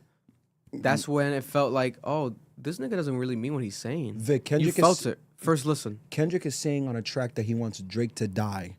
You're not matching that energy as J. Cole. But he only You're just said that not. because he's targeting Drake only. But if you throw J. Cole in that fire, we get a different batch of music, nigga. And what is J. Cole going to say back to that if he gets told he wants him? Kendrick doesn't want J. Cole to die. Kendrick doesn't think J. Cole's I'm a not gonna PDF count file. Dreamville out. That's my nigga J. Cole, Jermaine Cole. We're not gonna count out his fucking ability. No, he has an amazing What the ability fuck to could rap. have happened? But you do need the ability to really want I to just think destroy he a nigga's made it character. look bad with the fucking 7-minute drill. Yes. Bro, I don't think he had it in him to get into this type of fight. Someone should tell that nigga, rap about why you're confused. Say that you're confused. But Vic, you're not listening to Rap that. about your history with him. These niggas is talking real shit. Letter on to these my tracks. brother. I said that shit to myself when I'm like, if J. Cole That drops a sounds like some song ass, nigga. called Letter to My Brother, You're not listening to that, bro. that's You're not, lying. nigga, you're crazy. Oh my God. Vic, Let's you're stop lying on this bitch. Side quest with the two. If J. Cole dropped a song called Letter to My Brother to You're Kendrick not Lamar, listening to that. an open letter to Kendrick Lamar, What is he saying on it? be like, nigga, what the fuck is going on? I thought we were is this why we never dropped the album together? Like, And then, questioning the Vic, relationship. and Nigga, then- that should be mad dope. And then the what next the fuck? song, the next song is about Drake saying that he's a bitch ass nigga. And About that Drake? and What that do you his, bro, like this is my thing, bro. Nah, This is that what would've gets been me angry. fire. This is what gets me angry, bro. That would have This been was a- more drama, This more was a mud fight. toxicity, and it would have No. lasted longer. That's like the least. That's what I wanted to see. Yo, that's say. Listen. I think we just normalized this fight. One is saying the other nigga's a PDF file, that he has a fucking daughter he won't claim, and that he's a fucking sexual deviant. The other one is saying you beat your wife, she don't live with you, you don't live with your kids, you're hiding out in New York. Where does J. Cole, Jermaine Cole, the dude who walks around in bummy ass clothes and rides that little bike, I love him. I am a bigger J. Cole fan than both of you. And I would never expect him to say anything of value in this situation, bro. What is he gonna say, Vic? What is that nigga of all niggas gonna say in that situation? Letter to my brother. That is the worst thing he could say. Letter to my brother. That is the least toxic. That's fire, nigga. Yo, the only way he comes in That's hot, some J. Cole moves. J. Cole would have to call these niggas gay. He'd have to like expose that they're gay. That's the only way he ones up either of them. Fuck it. You think J. Cole's scared of being canceled? That nigga has transphobic bars. That nigga has bars Oh about his my dick God. being as big as what, a watermelon? What was it? Big as what? Dick as big as dick's, foot. As a there's foot. like a foot that's in your mouth. that's in your mouth. I knew it had to be something that you eat. Like I thought about like a food. So it's like a foot in your mouth. He raps about his dick as he could take it there. He could take it there. No, he can't. Vic. Side quest with the two said, what if Kendrick was on Thug's album? I'm gonna leave that there. I'm gonna leave it on wide angle. I gotta go use the bathroom. Kendrick was on Thug's album. Yeah. Listen, It's on wide angle. that's not gonna happen. It's not gonna happen. That's not gonna happen. Doug already made that clear. Drake might be on the album. It wouldn't happen because if it happens, also, Young Thug literally owes Drake a favor because Drake gave him that feature. It was the biggest song that Young Thug had during Young Thug being in jail. While Young Thug was in jail, he dropped the whole album, and then Drake gave him that feature. And then there was like a whole comment that they both had to each other on social media, like, "Oh, you owe me, I got you, blah blah blah," looking out because Drake even did the music video and everything. A whole fucking music video without Young Thug. Young Thug was in jail and Drake did a whole music video for the song they have together. Drake doesn't do music videos for himself. For him to do that for Young Thug in the hood, the shit was like a moment for the relationship, for the friendship. It's a business move. It was strategic. So I think that that's how now for Young Thug to repay Drake is like the loyalty. He said it during the interview. He said, "I'm a Drake fan. Like I'm picking Drake's side." Why would he get Kendrick Lamar on there? Now, in a perfect world where this beef didn't exist, obviously Young Thug and Kendrick Lamar together, amazing. Drake and Kendrick Lamar and Young Thug together on a song, amazing. Is it gonna happen? No, it's definitely not happening. But I do think you're wrong about the J. Cole shit. I think J. Cole in this beef, if he didn't choose the route of lying and chose the route of actually being honest and doing the J. Cole type shit, He might not have liked the song. 7 Minute Drill was not The a J. album. Cole type of move. Now, if you do Letter to My Brother, addressing Kendrick Lamar and their friendship That sounds gay. on some sitting down like poetic type shit, That sounds on stupid. some like kind of Meet the Gramish storytelling, genius. Vic. That's some J. Cole shit. And then Kendrick And come it back would've and calls you a and it soft w- bitch. And it would have been highly more digestible than the 7 Minute Drill shit. Highly more digestible. And it would have been more respected. And it would have been a way more of a genius move and an honest J. Cole type of move.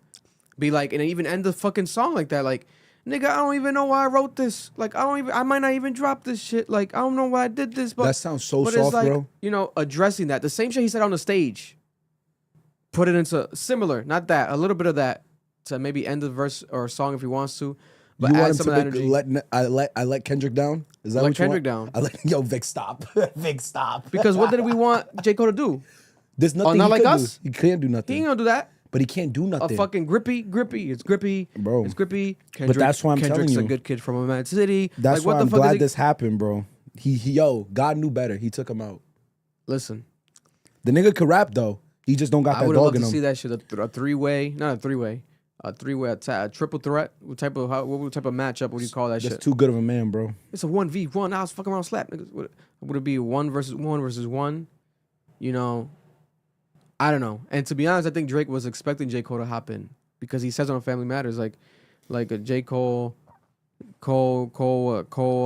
losing sleep over this, but not me.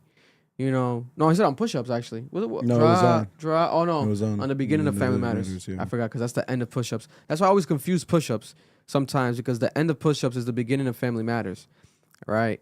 And it fucks me up sometimes. I'll be like, oh, I'll be forgetting. Okay, because that was my favorite part of push-ups was that little ending snippet. To be honest with you, I'm like, oh, that sounds harder. When is And he that should have coming? continued it. I don't know what he was doing. Yeah, but that's my take with that shit. And when it comes to the J. Cole situation, there is rumors of him really retiring because this whole Dreamville festival is stopping and is going to North Carolina. It's going to be like a North Carolina type of festival. This whole retirement shit, if he didn't want to retire and all this shit, we would have gotten that nigga lighting these niggas up, bro. I'm telling you. I think another thing that came into the narrative of him like backing up, aside from him dropping that song and the feedback and it being bad, was the whole like, yo, I don't want to just not beef with my brother, like how he's saying, but I actually don't want to beef at all because I'm retiring. That's the energy he's giving, to be honest with you. And it's crazy because the nigga's peaking. Like his quality is like he's the best rapping right now maybe ever. Like his skill level is insane. But there's something about him where there's no sense of wanting to be in the spotlight anymore. And this beef might have reminded him of that. Like, hey, these niggas talking about each other's kids, each other's families. No one knows about my family because niggas really don't know. We assume, right? We connect the dots. He cheated in the past, etc. He might be single now. We don't know. He definitely has a family. But the nigga at the same time, while having a family, is riding around the middle of fucking Queens in chancletas and a fucking champion sweats from Savers, saving his money. Right? The nigga might have $100 million in the bank. But he's still riding around in chancletas in the middle of Queens and a fucking bike from Walmart, Bro. and a fucking sweatpants from Champs, from Champion, from fucking Savers. Yo, Like it's crazy. to tell a nigga he a bitch ass nigga who beats his wife or a bitch ass nigga that touches kids, you gotta be a really evil nigga. That's not J. Cole, bro. It's okay. He loves his wife, even though he cheated on her for 10 years. But an evil J. Cole I don't see would have been insane. We've never seen an evil J. Cole. But that's my point, nigga. He would have went crazy. He starts it off with a letter to my He brother. don't got the healing him, bro. Letter to my brother. There's no healing him. And then after that, No heal. whatever happens, the responses, and then we go full-fledged mode. Bro, that nigga's gonna Because retire. Kendrick was bound to tap some shit in and reveal some shit too.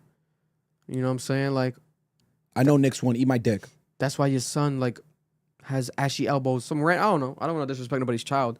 But, like, saying something random like that, like, if he says, like, reveal something about Kendrick, about J. Cole, or about their friendship, like, you actually backsided me, nigga, with that album. People asking about our collab. It didn't drop because of you. Like, revealing something of that nature. But then it would have been interesting. Because, like, what angle does Drake take? It's like, that's what I'm telling you. It would have been way more interesting and with longer of a beef and more, like, weird. Looking back at it. You know that meme where it's like 3 dragons? It's like the serious dragon, then the retarded dragon? I've never seen a photo of a retarded dragon in my life. Nah, that would be it. There are 3 dragons in this situation. I'm sorry, J. Cole. J. Cole's a retarded dragon? When we talking about murdering niggas on a beat, yeah, sorry. Look, bro, when we talking about like really disrespecting another nigga's name, he don't got it in him, bro. It's okay. He's a good guy. He loves his family. Great guy, actually. He's trying to end his career, bro. That's it. He done with music, bro. J. Cole's retiring after the fall off. I hope y'all clip this and save this for the rest of your life. He never rapping after that. He's done. And I hope so. Get your retirement, bro. Your money's up. You don't give a fuck no more. Go make movies or something. Staying on the topic of Kendrick, there was a viral tweet today that was fake of a movie account announcing that Kendrick Lamar is doing a feature film adaptation of Kendrick Lamar's album, Good Kid, Mad City, and that's officially in production and development, slated to begin next year. But it's a fake. But people were starting to have the conversation. Because think about it. If Kendrick Lamar was to do a movie about his life, Good Kid, Mad City is the perfect album. Good Kid, Mad City would be Kendrick Lamar's Get Rich or Die Trying turned into a movie, right? And that movie could have been also his 8 Mile. I think that he still could do it. Even though this is a fake news, the idea is genius. Because that Good Kid, Mad City album is a classic hip-hop album. From start to finish, I fucked Shireen and went to tell my bros. Then Raymond, Let It Burn came on. It Burn came on. Hot sauce all up in top bobbing, yo bitch. Yo bitch. Hit the hot game and start rhyming, yo bitch. Yo bitch. Fuck Shireen. You gotta find Shireen. They would have to get a Shireen. Who do you cast as Shireen? Who the fuck is gonna play Shireen? A bad black bitch. What? Maybe she's not bad. I don't know if Shireen was a baddie. Nah, Shireen was a slut, bro. That was the whole point. Oh, okay. She was that bitch. I'm gonna have to get open woman, right? That's beautiful. And then you would have to get someone to play Kendrick Lamar's dad, right? Who gets robbed by? Who did he get robbed by? Was it Nipsey Hussle's dad or uncle? What was the story? When Kendrick Lamar's dad got robbed, the chat would know. Oh no, so he didn't get robbed. I forgot the story. That's not even part of Good Kid, Mad City. drive-through shit? That's from Damn. So that story is that Top was like a big gangbanger at the time. He ended up going to the chicken spot where Kendrick's dad worked. That wasn't from Good Kid, Mad City at all? No, that's from Damn, bro. That's the Duckworth. That's the last song on the album. And he didn't even rob him. That's when Drake lied. What happened was his dad let him live. Top let his dad live. He didn't shoot him because he fucked with him because he kept giving him free shit. And they became boys. And that's the whole purpose of like the song is that if Kendrick's dad had died in that situation, he would have been a gangbanger and died in the streets. Then Kendrick might have to do multiple movies. Do a movie for Damn, do a movie for Good Kid, Mad City, do a movie for all them shits. Because the ending of Good Kid, Mad City is that his boy dies. After I think it's after the robbery attempt, his homie dies in front of him. You could turn mic 3 off if it's not off more. And then his boy, the brother of the dude who died, he's like, yo, I need you to tell my story of my brother who died. Like, I want you to tell his story. That's what Sing About Me is about. Promise if you will sing about me. Yeah, Promise if you will sing about me. Promise that you will sing about me. And one of the interludes, he gets shot. Like you hear, he's like, yo, they just shot my brother. That whole album could be a classic movie. That would be insane. Did you read that Dono? Nah. What they saying? 984 Tony D with the 5. A Kendrick is on the best victory lap ever, and I know y'all going to the GNX tour this weekend. Yeah, it's not this weekend. I think it's some next. I gotta look into the tickets, right? Because no one from his team has sent any tickets, so we'd have to buy the tickets. But I think that they've been dropping like crazy. But I'm gonna double check that on StubHub and shit because it's a Monday night, so we might see. I'll check the guy's schedule. Because if we do go to that, then I do want to somehow maybe live stream from there, even if it's off the phone or something. But we'll have to do a podcast episode that week, so we would make it up either that Tuesday or that Wednesday. Because it would be 7 days from today, I believe. Yeah, because it's Cinco de Mayo. So it would be that 12th, and it's not too far. It would be at Gillette Stadium, I think, right? Because it's a stadium tour. If anyone's from Kendrick's teams looking, or anyone that works at Gillette, we got fans in Gillette, Foxborough. If you guys can get us in that concert, let us know. Reach out to us. We'll make some content there. But definitely a strong maybe that will be there for sure. Shout out to anyone that's going to be there. You guys will be able to check us out there. If we are there in person, bump into us there at Gillette Stadium in Massachusetts, Foxborough, for the Kendrick Lamar GNX Tour, Grand National Tour with SZA. But yeah, that Good Kid, Mad City album turned into a movie would be genius. I could see that shit being like amazing. And Kendrick Lamar with Dave Free producing it visually. The videos already are fire. So imagine as a movie, I think it would be a no-brainer. A no-brainer. Drop that shit the 20th anniversary of Good Kid, Mad City, which would be, I think I told them all earlier today, 2032? Because it was 2012, I think the album came out. Mm-hmm. So it would be 20-year anniversary. And drop that shit in 7 years from now. Please have a 5 years from now. make it. 6 years from now.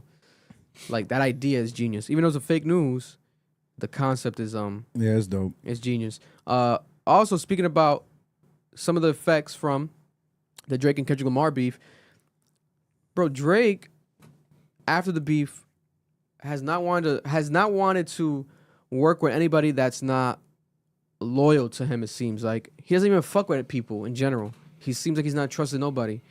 DJ Khaled's whole album has vanished in thin air. Drake has made DJ Khaled's album disappear. DJ Khaled had an album that was dedicated, I think, to his new child, his new son, I think, a Lamb of God. I forgot the name, but it was like It was something crazy. something like that, similar to the Assad album. And he dropped a whole trailer that felt like a Fast and Furious movie. It had Mark Wahlberg in it, actors in it, actual actors in it, and the actors were teasing 2 new Drake songs because DJ Khaled said 2 years ago that he had 2 new Drake songs on his new album. It's been multiple years since that announcement. No DJ Khaled album. Drake left a comment under that trailer. He said in the IG post, must be Drake Bell. DJ Khaled has deleted the promotion, all official promo from that album. And then he drops a track with Drake Bell, right? But it was fake though. It was Drake Bell just trolling. Yeah. But DJ Khaled deleted all the official promo from that album. He still has been teasing the album with like hashtags, etc. So he still is slowly promoting it. But the heavy promo, the announcements that were coming, the rollout for the summer has vanished. It seems like Drake's not fucking with DJ Khaled. And after this Drake and Kendrick beef a year later, if Drake says no, it's no. Like, there's no way around it. Like, he is not Mr. I want to be friends with anybody no more, right? Because he dropped no new friends, no new friends, no new friends, no new. But the nigga always had new friends everywhere. Hugging every new artist on stage, collaborating with new artists. And it's fine, but then it was like hypocritical of the new friends energy. It's like, nigga, you are the most friendliest nigga in this bitch. He stays dropping tracks like that, though. No friends in the industry, my brothers. Yeah, he was. Brothers, He was still doing that. He was still being hypocritical. He was still being hypocritical with the energy. But then now, fast forward, now he's truly living fake love. That no friends in the industry, fake love. Yeah. No new friends lifestyle. Now he's actually living his raps when it comes to that. He was rapping about that shit back then. It was cool. People could relate. But in real life, he wasn't practicing it. Now he really is. Because the DJ Khaled album has vanished. DJ Khaled, I've always was excited for a new DJ Khaled album because we were bound to get one song on there that people would appreciate. Even though I think DJ Khaled's albums have gotten worse throughout the years, they're nothing comparable to his older albums. But still, he's DJ Khaled. You can never count him out. He's capable of anything, working with anyone. DJ Khaled might have Obama and Trump on one song together one day. Like, he's capable of doing random shit like that just because he's DJ Khaled. But he's not capable of the Drake songs. Also, these are 2 older Drake songs. I'm putting more money on him feeling slighted, maybe by Khaled, maybe something happened behind the scenes, rather than him just not liking the 2 old songs because they might be older. It has to be older because he's been promoting those songs for 3 years. But it's vanished out of thin air right now. DJ Khaled, where's the album? Where's the Drake songs? I do say this, though. Kendrick won the beef off this fact, too. The best thing you could have ever done is make Drake think that no one likes him. Because... makes that nigga paranoid as fuck. Hell yeah. And on top of the paranoia, Kendrick saw what so many of us have been saying for years. A lot of Drake's, like, strength came from collaboration. And that's not a bad thing. You should be collaborating with other artists. But the fact now that Drake has this petty attitude towards the industry and the artistry, that nigga ain't gonna be making music with nobody. That's a win for Kendrick because it takes this nigga Drake out of the limelight. Like, it takes him out of the spear. So that creates a vacuum that Kendrick can fill. Wow. Yo, chess. It's chess. It's egregious chess. Niggas ain't paying checkers no more. Bro, this is chess out the ass. And Drake's falling for it because he's petty and childish. But if he was smart, he would continue to reach out to these people, he would be on Thug's album. He'd be on a DJ Khaled album. But you fell for it, bro.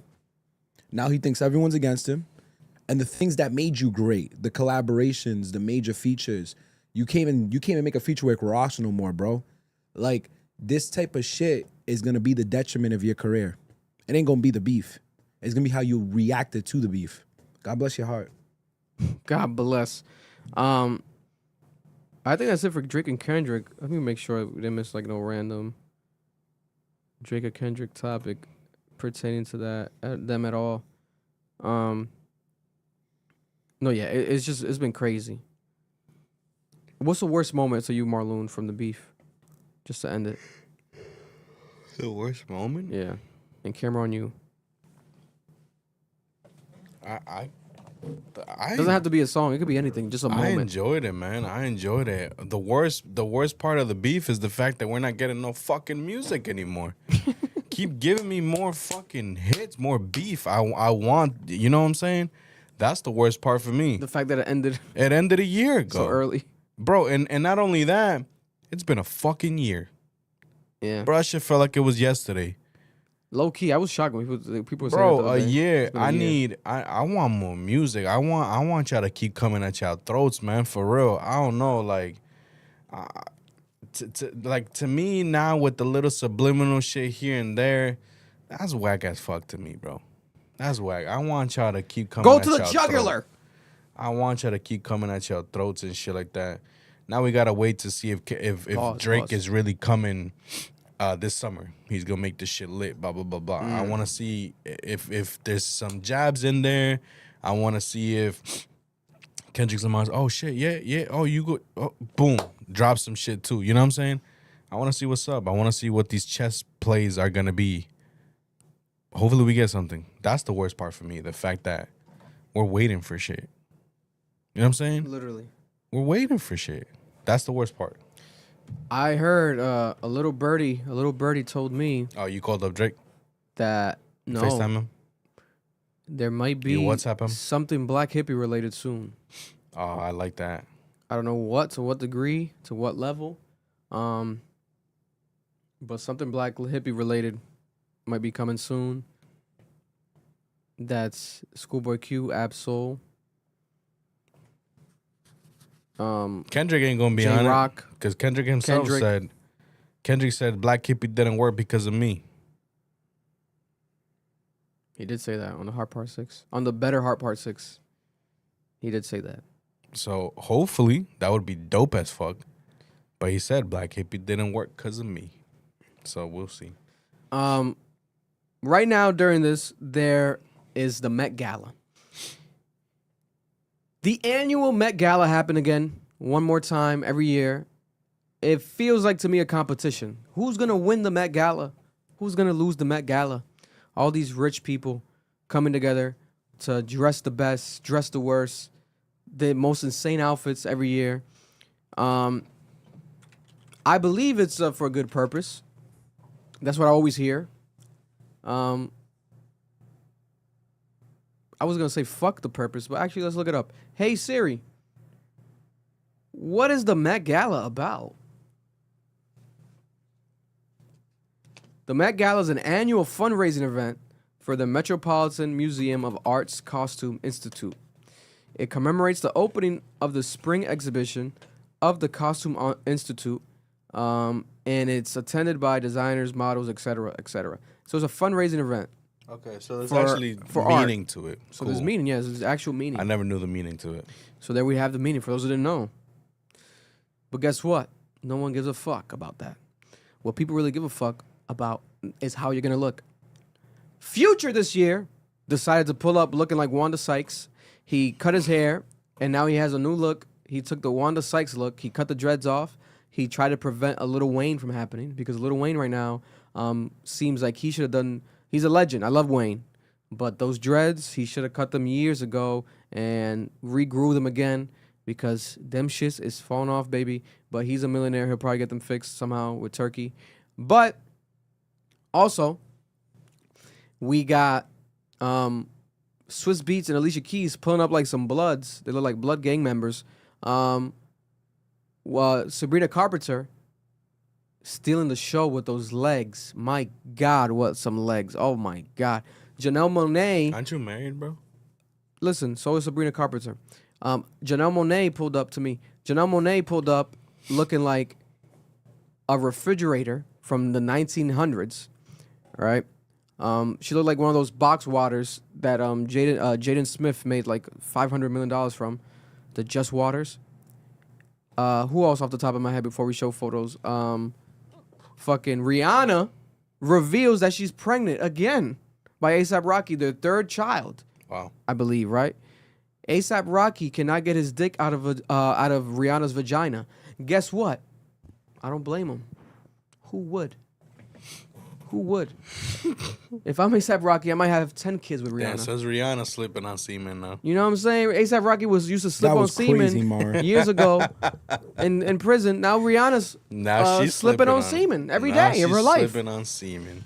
A$AP Rocky has Rihanna pinned against the wall, the bed, fucking like animals every day. You think he wears Fenty men around her? You think he wears her lingerie? He probably wears Fenty panties. You know what I'm saying? Like I I'd would wear Rihanna's panties. It's Rihanna. You said you wear them? Yeah, I'd wear them. Oh, I thought you wear them already. No, like I would wear her specific. It's panties. Rihanna. Whatever Rihanna wants, She gets it. she gets. Right? Yo, Rihanna might be the only woman that could turn me to a cuck. It's Rihanna. Right? Rihanna has not dropped an album. They She probably keeps won't. dropping babies, though. Yeah. Why would you give us an Bro, album? you know what? Remember how she said that they were maybe coming, blah, blah, blah, this and It's that? gone again. Look at the excuse. A Maybe baby coming now. is not Oh, happening it's again. not a happening, bro. It's baby never now. coming. Yo, It's you- never A$AP coming. Rocky also keeps delaying his album. That's cool. Right? That's cool. Guess what? That's cool. Keep it. Don't drop more music. I understand what's going on. Rihanna's vagina. Someone said Drake just fell to his knees in Tim Hortons. Drake was somewhere in Canada punching the fuck out of a wall again, looking at this news. Looking for That could have been me. That should have been you, nigga. You fucked up bad. I'm just praying their relationship don't end in tragedy. Oh, God, here we go. Bro, niggas be getting divorced all the time, cheating. I don't want that to happen to my girl. You think that A$AP Rocky is going to cheat on Rihanna? Never. Jay-Z cheat on Beyonce. Nigga. And Beyonce guess what? is bigger than... Yo, I'm sorry. I'll take Beyonce before I take Rihanna. I'm not even comparing the woman, but I will say I'll this. take Rihanna over I'll Beyonce any compare day. I'll compare the men. I'm pretty sure Rocky Nah, you're about to say something doesn't so want to look disrespectful. doesn't want to look crazy. Like he probably knows Jay-Z. Obviously the Rock Nation, they know each other. You got to learn from those mistakes. Oh, I thought you were going to say Jay-Z and A$AP Rocky not the same nigga. Nah. I mean, to be honest, They're not in any type of Jay-Z is like noticeably so ugly. Like he calls himself ugly. Like he's like, I'm ugly, but I'm rich. Like that was Jay-Z's whole thing. And on the opposite spectrum, A$AP Rocky's whole thing is being Pretty Flacco. being handsome and pretty. Yeah. There's a handsome, pretty ass nigga, bro. But he ain't got Jay-Z money. He don't got even close to that. Rihanna got Jay-Z money, though. Rihanna was fucking oil kings. Princes. Nigga, you know what it means to get stretched by a prince? My God. And you're not white. You know? I wish I did. I wouldn't be right. I would not be here right now, bro. This nigga wish he had the Prince of Persia, had him laid out on the ground looking like the video game. I'm gonna tell you right now, bro. Fighting against some oil. These white niggas, bro. Nah, but you know what's crazy though? I need y'all to understand how bad of a bitch Rihanna is. The princes, they usually either marry within their culture. She's so bad, I'm gonna make you gotta apologize. You can't call her bitch. I Take apologize. Take it back. She's such a beautiful woman. Yeah. She's such we go. beyond the standard. Nigga, do you understand that those Arab princes No, let me take the camera on. are racist? Like, they only date Arab women and they only have white mistresses. There's like a whole like human trafficking thing for white women in Saudi and in the Middle East because they're infatuated with white women. Bro, Rihanna is neither. The Saudi prince seen her and was like, I need that. That nigga overlooked his racism. Look at Janelle Monáe. She looks insane. Looking Don't like ever a show me that shit box. again. That shit Looking looks like terrible. a fridge from the 1900s. This shit is insane. She got a fucking monocle. She's the monocle man from the Peanuts that you like. Nah, she gotta stop this shit. That shit looks disgusting, bro. Just move the. She Isn't has her officially fit- worn every isn't her single fits- suit ever invented. Isn't her fits always on crazy shit? Well, but she always wears a suit. So is she making fun of herself, like wearing the mega suit? And then you got your guy next to her wearing suit shorts. Wearing shats. All right, Janelle Monáe, looking crazy. What else we got? Swiss Beats and Alicia Keys. I love them both. I'm gonna be honest with you. they're looking crazy. I like Swiss's fit. I don't know about Alicia. I like the top. I like the bottoms. Like everything other than what's on their heads. But I guess it's obviously it seems like to be like No, it's a black terrible outfit. pride. No, like, it's still terrible. No, but think about it, because she's doing what the braids, and he's doing the do rag. Am I bugging?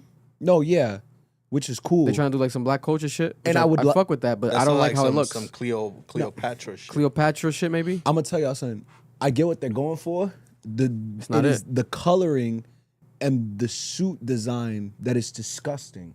It's not The it. stripes look terrible. Okay, but let's remember. Let's put this out there, guys. They don't pick what they wear.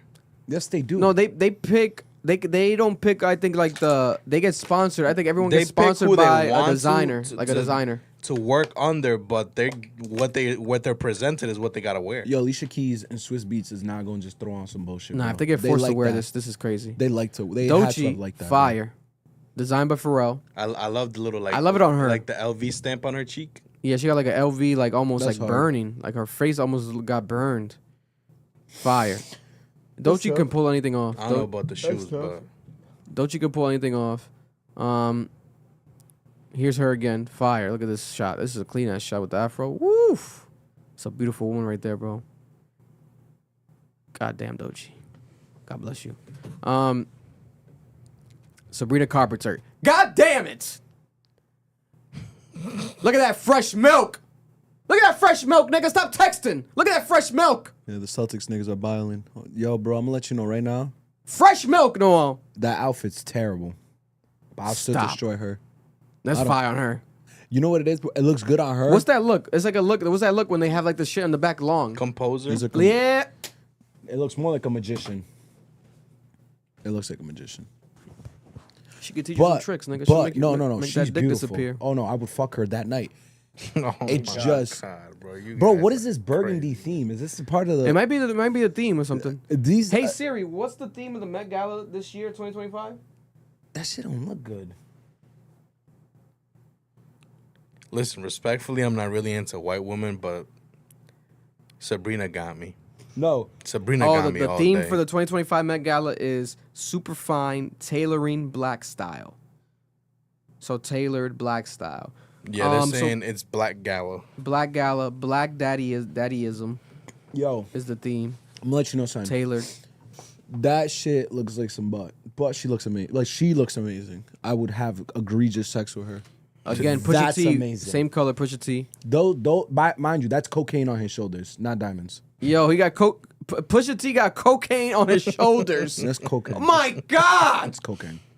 Can you name a better coke rapper than Pusha T? He got cocaine on his That's- shoulders. No, those are snowflakes on his fucking Yeah, shoulders. see, they said they're invited by the designer's brand who asked for a celebrity to wear their piece. They can deny the invitation or accept, but they can't choose what they wear after they accepted their designer. Oh Exactly. wow! I'm Nah, telling it's you, I'm crazy. telling you. These designers been on some bullshit. This is bad. Megan Thee Stallion. Yeah, It's basic, basic. but she's Megan Thee Stallion. She's bad as fuck. She always gonna be. I like this one. ASAP Rocky, Taylor vibes. He designed ASAP Rocky designed his whole outfit. Is all OG from head to toe. Even the underwear, boxers are OG, right? In collaboration with brands, so he has like the OG Louboutin shoes, the red bottoms. That's hard. Fire. To be honest, it's decent to me. This is not amongst his best outfits. I get the tailored theme, It's the chains and the. but the this hair nigga for was me. flyer to me in the court outfits than this. This is too simple. This black shit's too simple to me. Those court outfits, the old school 1980 suits, fly as fuck. He could have worn one of them to me, but God bless. Out of the whole fit, what I like the most is the umbrella. The umbrella's dope because it's like a gun. Yeah. Yeah. That shit was dope. That's the best outfit. Bad Bunny, Best outfit. you think it's the best I think outfit? it's the best outfit. It's kind of giving like traveler vibes. Like traveling a bit. That fit's hard. It's That dope. fit is It's hard. That clean. fit's hard. That It's shit clean. is I like clean. this more than the ASAP Rocky fit. Bro, That fit's hard. this nigga looks insane, bro. Like this. That looks hat hard. is amazing. Yeah, That hat looks like is some shit out of amazing. like an anime or like a cartoon or Bro, something. I'm The hat's insane. I'm telling you right now, Bad Bunny, although I just read that they don't have any say or whatever, Bad Bunny probably did. That hat is I'm insane. not gonna lie to you. Zendaya every year is fly as fuck. Bro, Zendaya is fly as fuck. Zendaya is fly as fuck every year. I envy- Every day she wakes up, she's fly as I fuck. you think envy that's a the basic fit? fuck out of fucking But she's Spider-Man. rocking it, bro. She's rocking the fuck out that hat. That She got shit's the hard, bro. swag. Her arms, her shit's hard. skinny arms with the swag of the suit. She looks like she would shoot the fuck out of you. Clean, nigga. That's a clean ass fit. The fuck? That's hard. Looking like a future cowboy from the future. Shoot your head off type shit. Look at that. Fire. Fire. She looked like, you know when you fuck one of your homegirls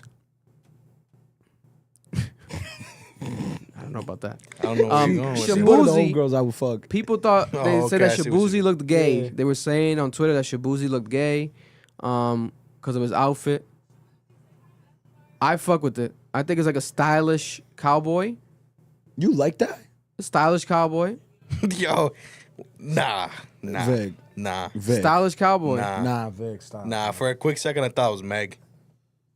Bro, that nigga got some cake back there, bro. That nigga's ass is. He got some booty. I was waiting He got for him some to booty. say. I was waiting for him to say it, bro. Yo, this Why nigga's is that nigga packing?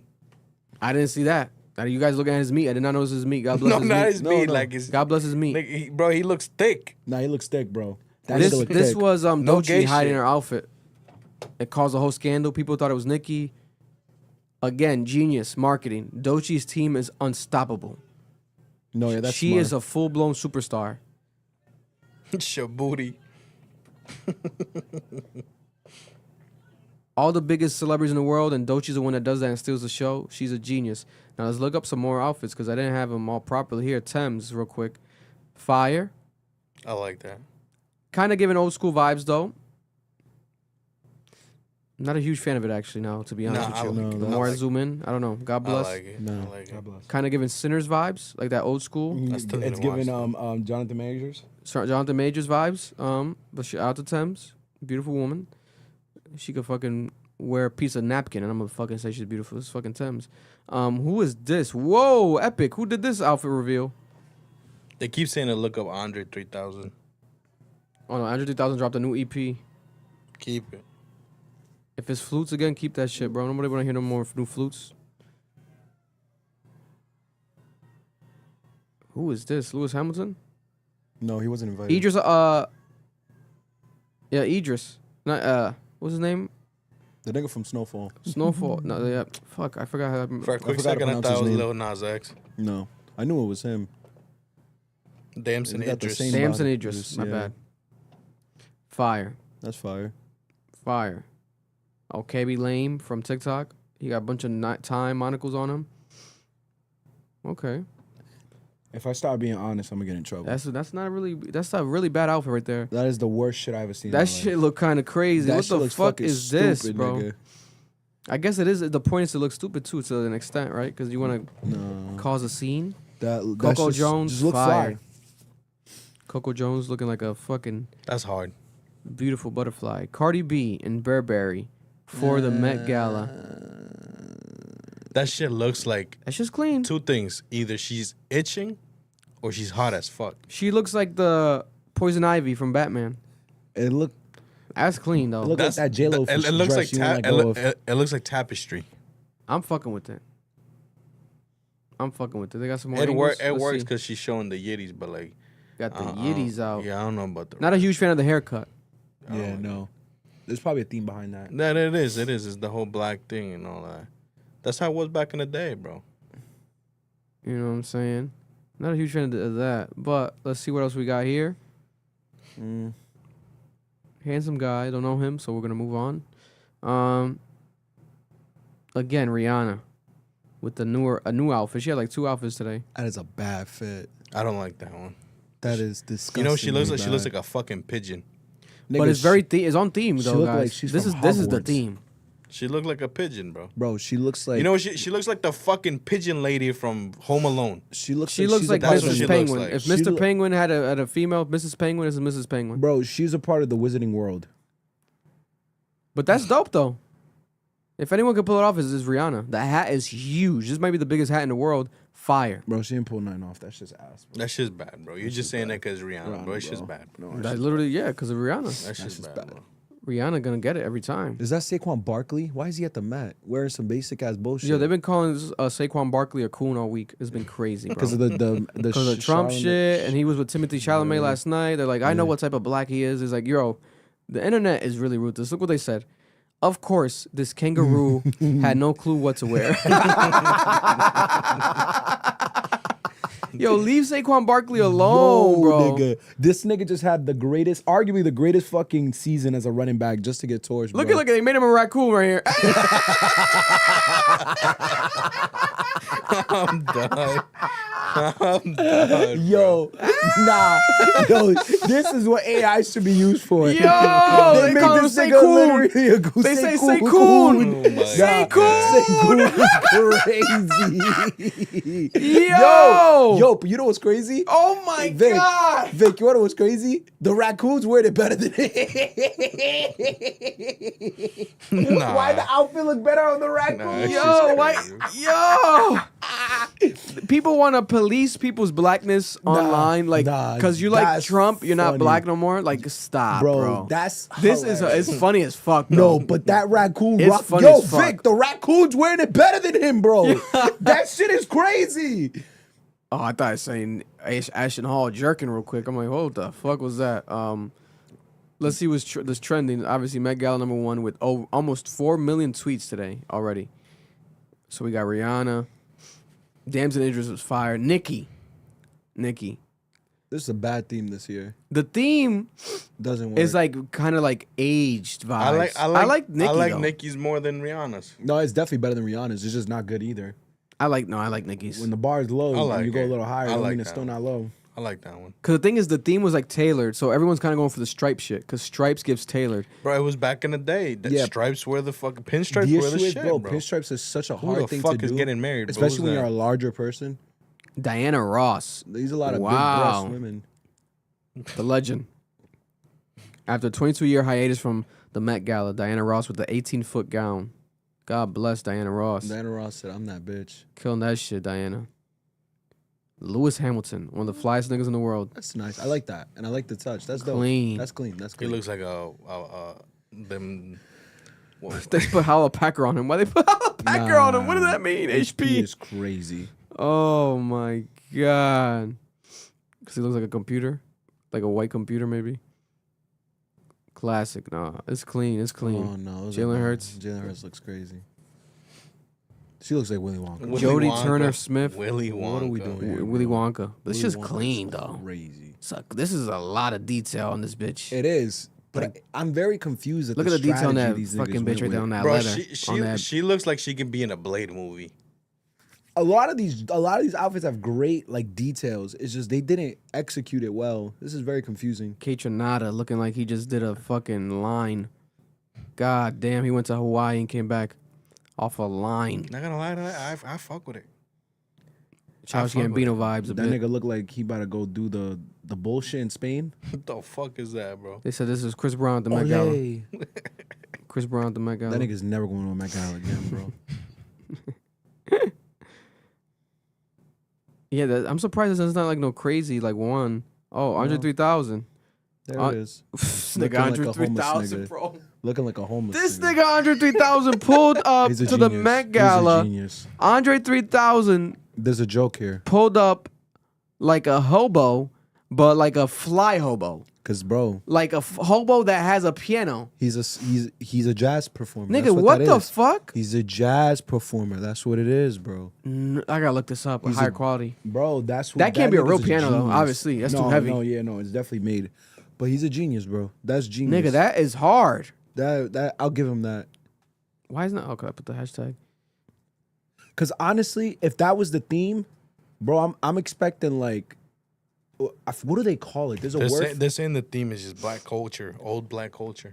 But there's a word for this. I remember reading it in the autobiography of Are Malcolm those X. pajamas, bro? What see if I the can find it. fuck? To be bro? honest, yeah. that fit is Insane. that shit got Nah, this is umbrellas. a genius. This He's a genius. umbrellas on this fit is This fire. is He's a a zip, genius. bro. That's zipper from the throat down, bro. And he has like trash bags in his hands, so it's giving like hobo. Like he's trying to be like a hobo.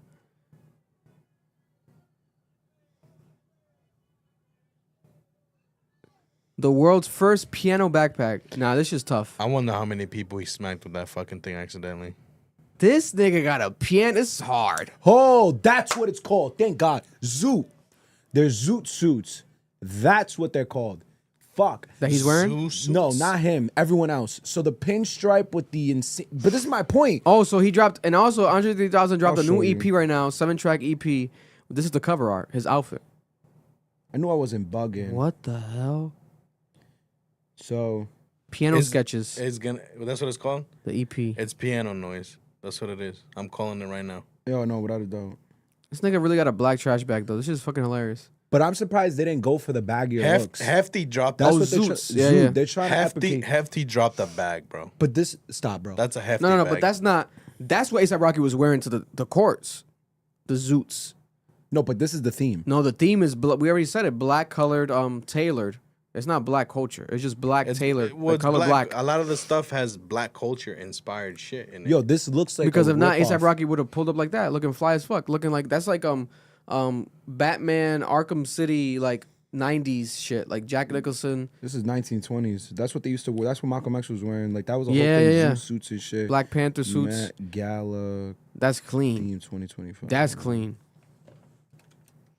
Andre 3000 is so integral in the furtherance of daddyism in a modern world. No, yeah, this is my point. So No, the theme is daddyism. it is black. No, it's black culture, bro. I just read it. The theme coincides with Costume Institute's spring exhibition of the same name, which explores the history and significance of black style throughout the lens of dandyism.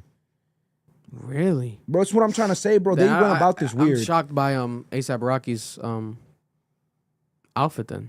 This is very weird, But bro. I think the winner of the Met Gala is Andre 3000 to me with this piano.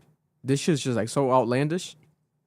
So dandyism is a style or attitude characterized by an excessive concern for personal appearance and manners, often associated with a refined and refined style of dress and a leisure lifestyle. But then there's also marketing. So let me check out this piano. Did you guys hear this? No, and I don't Yeah. want to. Bro. It's piano music. Oh, they are actually no. Yeah, they're in style. This is weird. So that's what dandyism used to look like. You're dandy, bro. But This is the Andre 3000 album. Let's see. Put the speaker up a little bit. Is it just noise? Is he rapping? It's just noise. just bro. I noise, put bro. money, just noise. I don't hear nothing. Do you hear? Five. Blueberry. Two. You gotta be kidding me. this is piano. Yo, nah, you gotta be kidding me. They're saying look up Tiana Taylor. They said that they were saying she was the best dressed. Oh yeah? Let's see what the chat saying. Tiana Taylor. They said and it's not good piano playing. It's not good piano. Man. God bless, bro. Oh yeah, Tiana Taylor's trending. Let's see why. Tiana Taylor Bland at the Met piano Gala. is crazy, guys. That's hard. That's fire. See, Tiana Taylor. But you see, this is my point. Tiana bro. Taylor looks like a character out of like Saints Row or some shit, like a gangster out of Saints Row, like the boss in Saints Row for That shit's hard. the Red Gang. That shit's hard. Because if you're doing exaggerated type of dandyism, I would expect it to look like this. These Wow. niggas- this is hard, bro. Nah, yeah, I think Taylor Swift. They get Taylor Swift. I think Tiana Taylor won the Met Gala. Wow, That's hard. the details, the chains. No, it's tough. But the thing is, Tiana Taylor's one of the flyest humans of all time. Since she was a kid, since she was in her teenage years with Chris Brown, hanging around with friends, and Tiana Taylor, her entire career has been fly. She's one of the best dressed humans ever. Nah, she killed this shit. Nah, she killed this shit. What does that say? Harlem Rosie. Harlem Rose? Nah, that's hard. Oh, Harlem Rose. Hard. Damn. Nah, she killed this shit. That's hard. Tiana Taylor won. No, Tiana Taylor won, bro. But camera on me real quick, because I cannot believe this. So Andre 3000, after dropping an album last year with just flutes. That was not last year. Wasn't it last year? That was like 2-3 years It was ago. Nah, when, you're bugging. It's when the extended version of Drake's album dropped. We heard it the same day. Oh, it was We heard the EP of it Scary was Hours. 2023. Yeah, we 2 years heard ago, this. but it was at the end of it. It was in November, so it Yeah. felt like last year. We heard it. Because he was touring it last year. Yeah, remember the day we Nigga, reacted to we Scary really Hours, we wasted reacted our to that. fucking time on that Yeah, shit. 2 years ago, Andre 3000 dropped an album that was just flutes. And now a new album by Andre 3000 today again. 7 songs. Not flutes though, guys. Just piano though. Piano. Him playing the piano back to back. You know he's gonna end up doing this shit with every fucking instrument he knows how to play, right? He's gonna go instrument by instrument. This one has 7 songs. One of them is called "When You're an Ant and You Wake Up in an Awesome Mood, about to drive your son to school, only to discover you left the lights on in the car last night. so your battery is drained. And it sounds like this. You left the lights on in the car last night, so your battery is drained.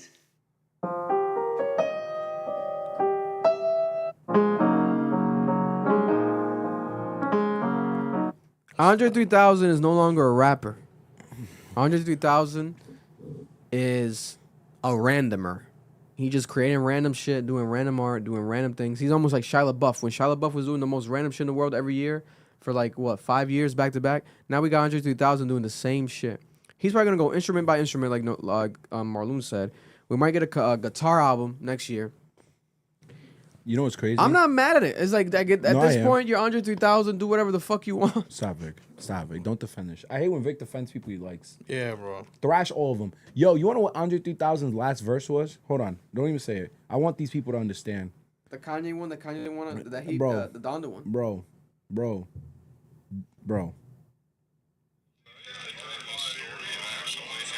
What are we talking? Bro.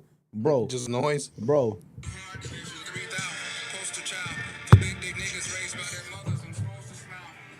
10 out of 10 verse. 2021. Stop fucking playing with me, Andre. I know you can rap. Nigga, that shit was real. That nigga said, yo, if heaven is real, why can't I talk to my mom? Nigga, what are we... Now you making flutes. You got shit to talk about. Nigga talking about when he first lost his virginity in church, nigga. Shit don't make sense. Stop fucking playing with me, nigga. I hate you niggas. Niggas making some dumb shit.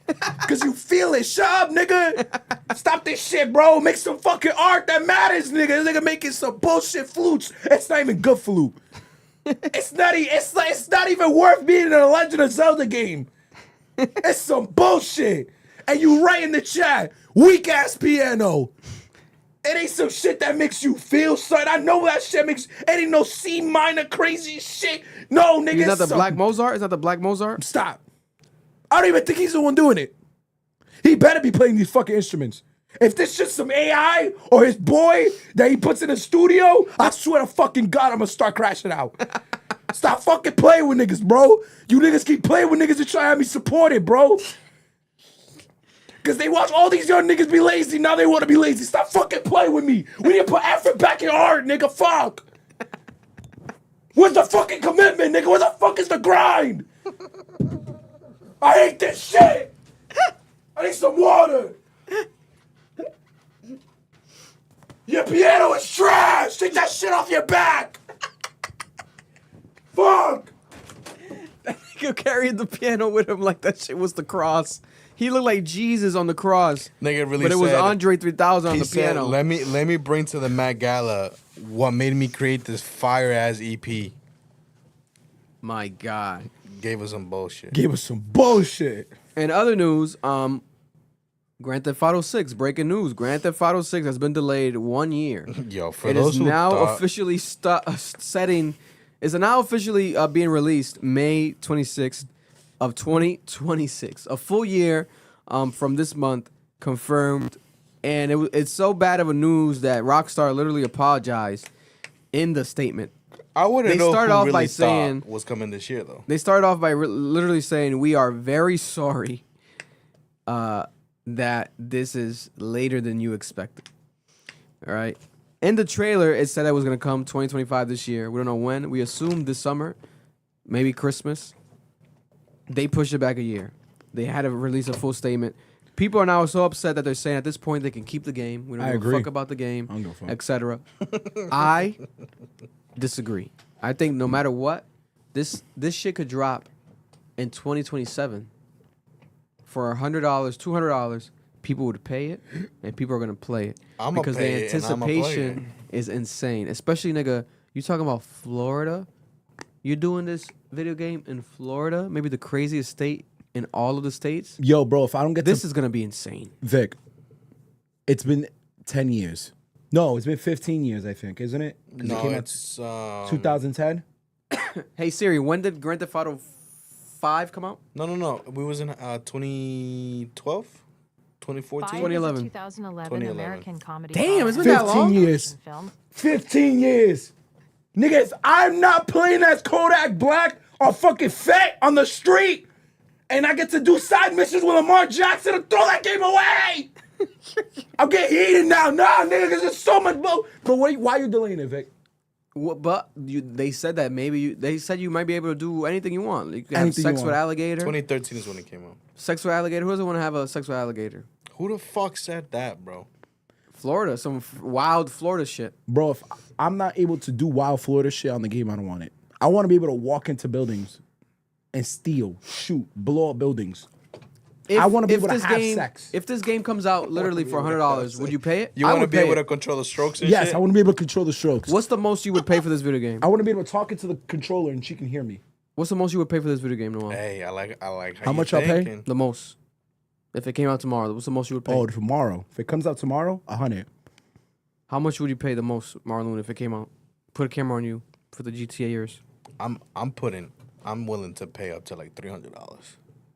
Damn, nigga. I'll do it. Damn. I'll do it. So, nigga, you're crazy. I'll do it. No, $200, nigga. I'll do it. I better be inside the game. I would pay Like, probably. I can make my character. I'll probably pay 150, but I have to think about it. But I would pay 150. Crazy. This is base game. We're talking base game, not no collector's edition, no nothing. Yeah, base game. Base game. Base game.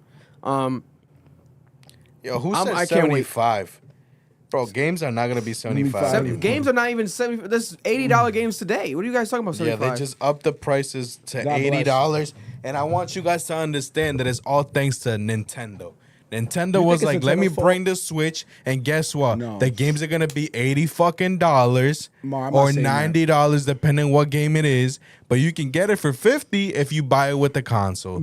Bullshit. Mar, What is about to happen? no, I'm not giving you that. It's the economy. Because you know for a fact, Nintendo has a monopoly on their sector. I know they do. No one follows their formula. There's no multi-platform game. Bro, the moment nothing. that they came out with the fucking Switch release and the pre-orders and shit like that, Xbox came out. Oh, guess what, guys? The Xbox S is now gonna, instead of being $400 how it used to be, it's gonna be $500, and then the Series X is gonna be $600. I think And the that's games tariffs. are $80. I think that was tariffs. That don't matter. Because for me, They're bro, not gonna go down. because They're not gonna go down. Yo, but you know this, Mar. Nintendo games don't go down. They go up. It's crazy. Like you could resell some old Nintendo game used for more. It's crazy. Bro, right now, the first Legend of Zelda is still like its original price at the store. That's insane. And when I asked the nigga at GameStop, he explained it to me. He's like, bro, they have a monopoly on this demographic. No one can challenge them, understandably. So they're always going to be able to price it that they want. Bro, But even you can't have that with PlayStation and Xbox. No. That's what I'm telling you, bro. That I wouldn't don't work. I think this is Trump more than it is Nintendo, bro. I've never seen anyone follow Nintendo's model. regardless, even let's say the tariffs get dropped down to back to normal, they're not gonna drop the prices on those games.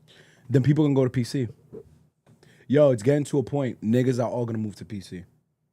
And I'm telling you right what's gonna now. happen? StreamYards. All them companies and shit like that are gonna raise the prices too. Because why the fuck would they not?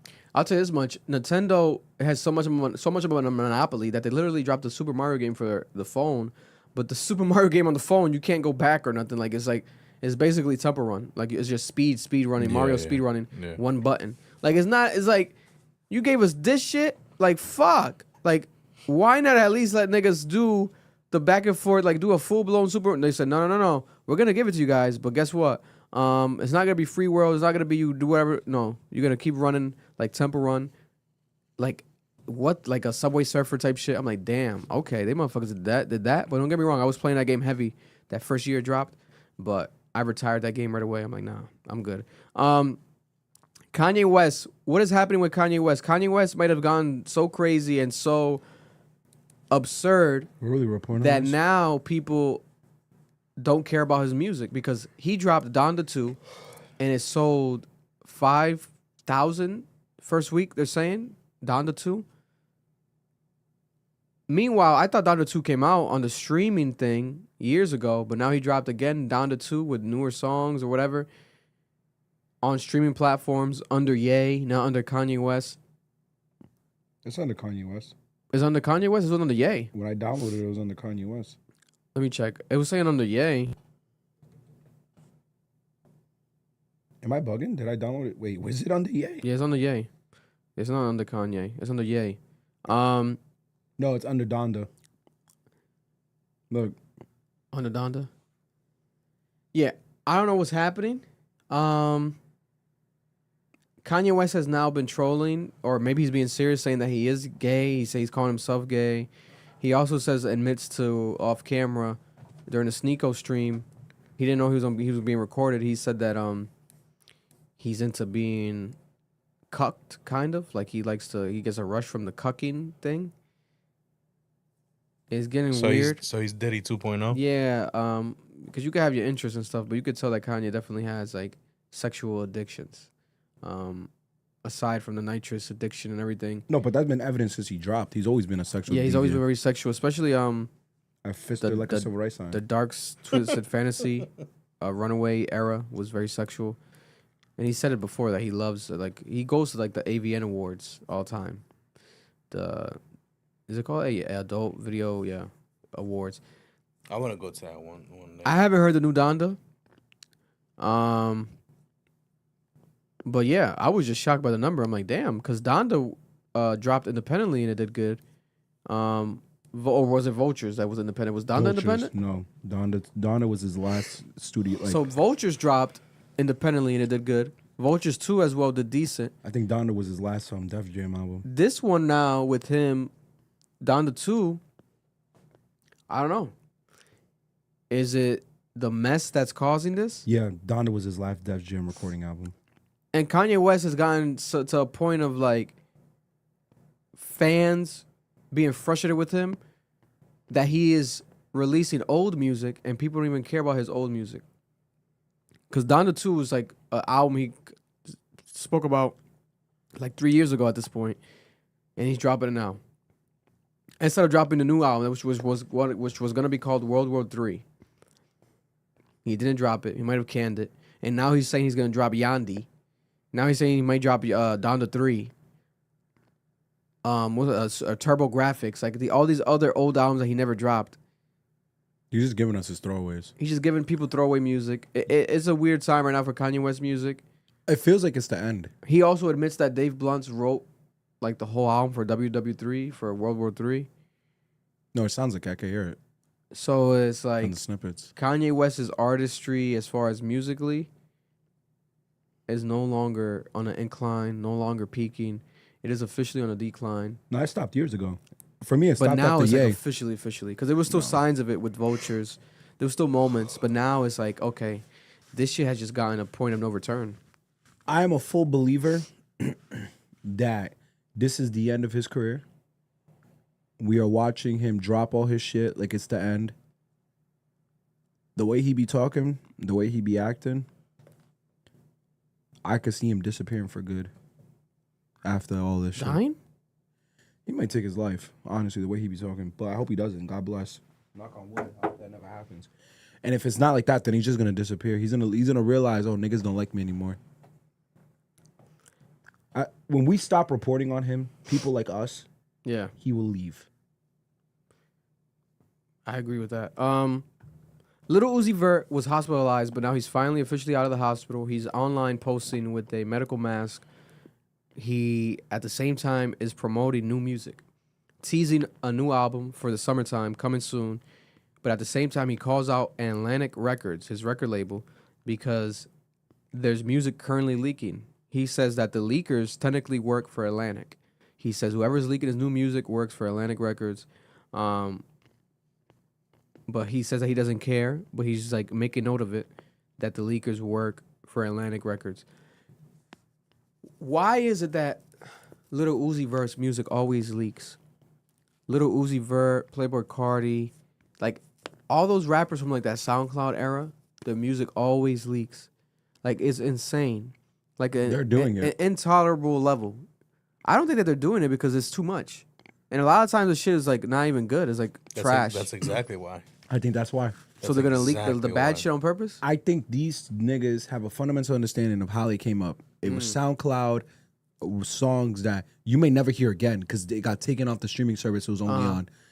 I think they bank on that shit. I think they use it to like gauge where the sound is with the culture.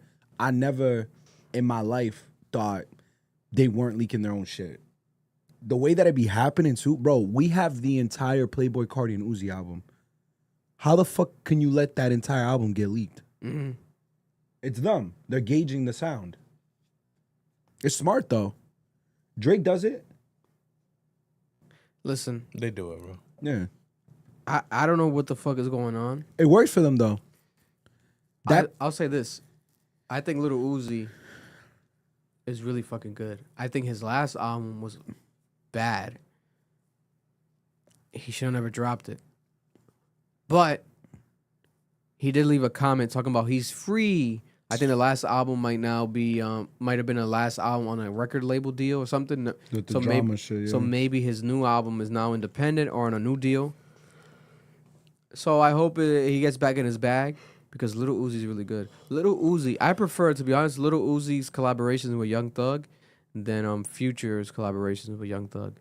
Lil Uzi's album with Young Thug, Pluto, Baby Pluto, I was playing that shit today. Still, the whole album, no skips. The album's hard as fuck. They are really good together. Lil Uzi's just really good. Like, he's one of those real deal rock stars type of guy because no one gives a fuck about Lil Uzi lyrics. Ain't nobody looking at Lil Uzi to be lyrical miracle, etc. But Catchiness, bro. his releases to me are very exciting, very more replayable than a lot of other artists that you don't look for their lyrics. A$AP Rocky. If A$AP Rocky drops today or Lil Uzi Vert drops today, which one are you going to press play on first? New song. No, Uzi. Lil Uzi. No, yeah. Lil Uzi. Baby, I'm telling you Baby this. Pluto was with Future. Yeah, it was with Future. You Future. said Young Thug. I said Young Thug? Yeah. I meant the other way thought- around. I meant Future and Lil Uzi. Future with Lil Uzi is better than Future. Future, with my Thug. bad. Future and Lil Uzi Vert are better than Young Thug and Future. That's what I meant to say. My apologies. I'll tell you this though, that album flops is done for his career. He's over. With the next Lil Uzi one? Hell yeah. The fans are already, bro. I'm in his community. His fans are done with him. This is the last straw for them. Because we got the Rock album, the Pink Print, which was like dope rollout. Frankly, I don't know if you Didn't live up to the hype. I don't know if what you say is valid, bro.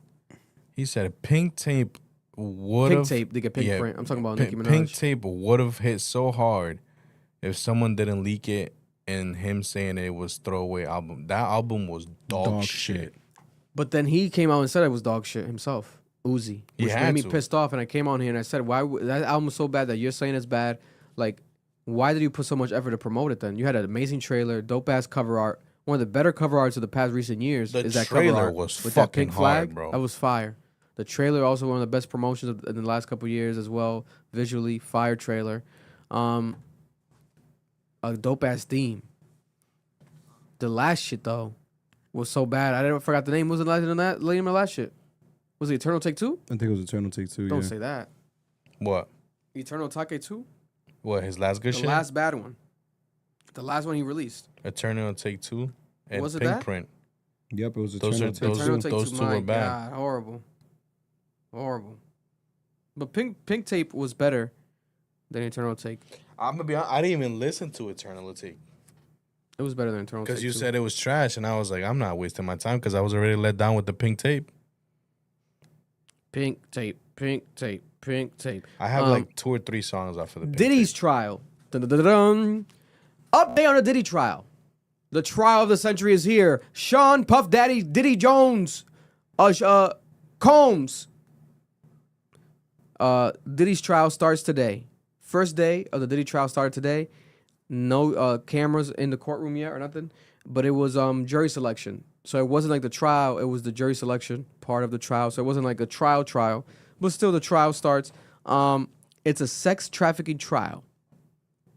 First courtroom test on whether he used his power and wealth amassed to sexually abuse and coerce and exploit alleged victims for decades. Allegedly. That's what they're trying to discover here. He's on trial for over an alleged conspiracy that ran 20 years from 2004 to 2024 when he was arrested. Because the federal prosecutors in New York are alleging that he abused and threatened and coerced women into prolonged drug-fueled sexual orgies with male prostitutes he called freak-offs. Reminding you guys of everything if you guys forgot. Remember, this man is the bad boy records, bad boy for life, right? Diddy daddy, right? He would call other people daddy, Mr. Love. First day, 19 jurors today, 19 jurors, prospective jurors. Would you guys ever do jury duty? Would you be a juror? Fuck no. If you're required to, you have to. If you're a voter, you No, but have you to. could get out of it though. No, you can't. Guess what? Yes, you can. I'm not a voter. No, you have to have a legitimate reason why you can't do it. You can make one. To be honest, you can You can make one, nigga. To be honest, you Get can, COVID, nigga, tomorrow. You, Get you sick. can show up and tell them that you don't keep up with this or you don't know what this is about and shit like that, and they'll let you. No, that's what Pretend they you don't know want. English. That's what they want, though. They don't want you to be biased. The thing about jury duty is they go through like a whole preliminary round. There's like 150 people at first, and then they start weeding you off by like, oh, are you related to this person? Do you know this I'll tell person? them straight up I am. And they ask. No, there is a way to get out. They especially can for a get case out. like You this, can get out. you have to lie. So if they're like, oh, do you have a bias in this case? Yes. If you say yes, then they automatically have to recuse you. I'm here for Diddy. Hey, yo. Oh, you? What's going on? No. What's going on? I would never do jury duty. Yeah. Hell no. No, but like if you're a registered voter, you're already on the jury duty I'm list. not. I would do it. I would do it. I've never voted in my It'll be life. fun. I'll be like, whatever they did, they're guilty. This nigga's Put them in jail. They sound like the Boondocks episode with Uncle Ruckus. Hang that nigga. Yeah, I have the rope right here. I'll be like, I don't give a fuck what the crime is. Put that motherfucker in jail. This nigga gonna send an innocent man to They'll prison. kick you I'll be like out, a bro. Karen. You can't speak out. I'll be a like that. Dominican Karen in there. Send him in jail. But yeah, at 11 a.m. today, prospective jurors heard about the case and everything that was happening. And then there was a moment where a prospective juror liked the baby oil joke. They're saying here, 30-year-old former school teacher, just school teacher, remained in the jury pool despite once reacting to a comedian's joke on social media about baby oil. Federal prosecutors said that they seized cases of baby oil and lubricant from Diddy's house, stocked for freak-off parties. I guess when they went into his house, they found a bunch of baby oil. I liked the video because I thought it was funny, said the woman. So this woman liked the video about the joke about baby oil. This woman affirmed that she could be fair and impartial despite liking the comedian's video about the post. She says, the judge said the case is going to be decided on the evidence and not what they've seen on a comedy sketch. And the woman agreed. So we're going to see what happens, right? But they're looking at everything, right? Completely from like even to that point of like, oh, did you like your social media? I guess they gotta run background checks on your social that's media. what I'm telling you. Yeah, like they have to. Like with a high profile case like this, you're eliminating people for any reason. Potential jurors were asked to fill out questionnaires that gauge their knowledge of Diddy. They were given a list of celebrities and public figures whose names could be brought up into the trial, and they were asked to indicate if they recognize the names, including Kanye West, Michael B. Jordan, Mike Myers, and Kid Cudi. It is not clear how the list of names could relate to the trial, but this was the list of names they brought up. What the fuck? Michael B. Jordan. Michael Myers.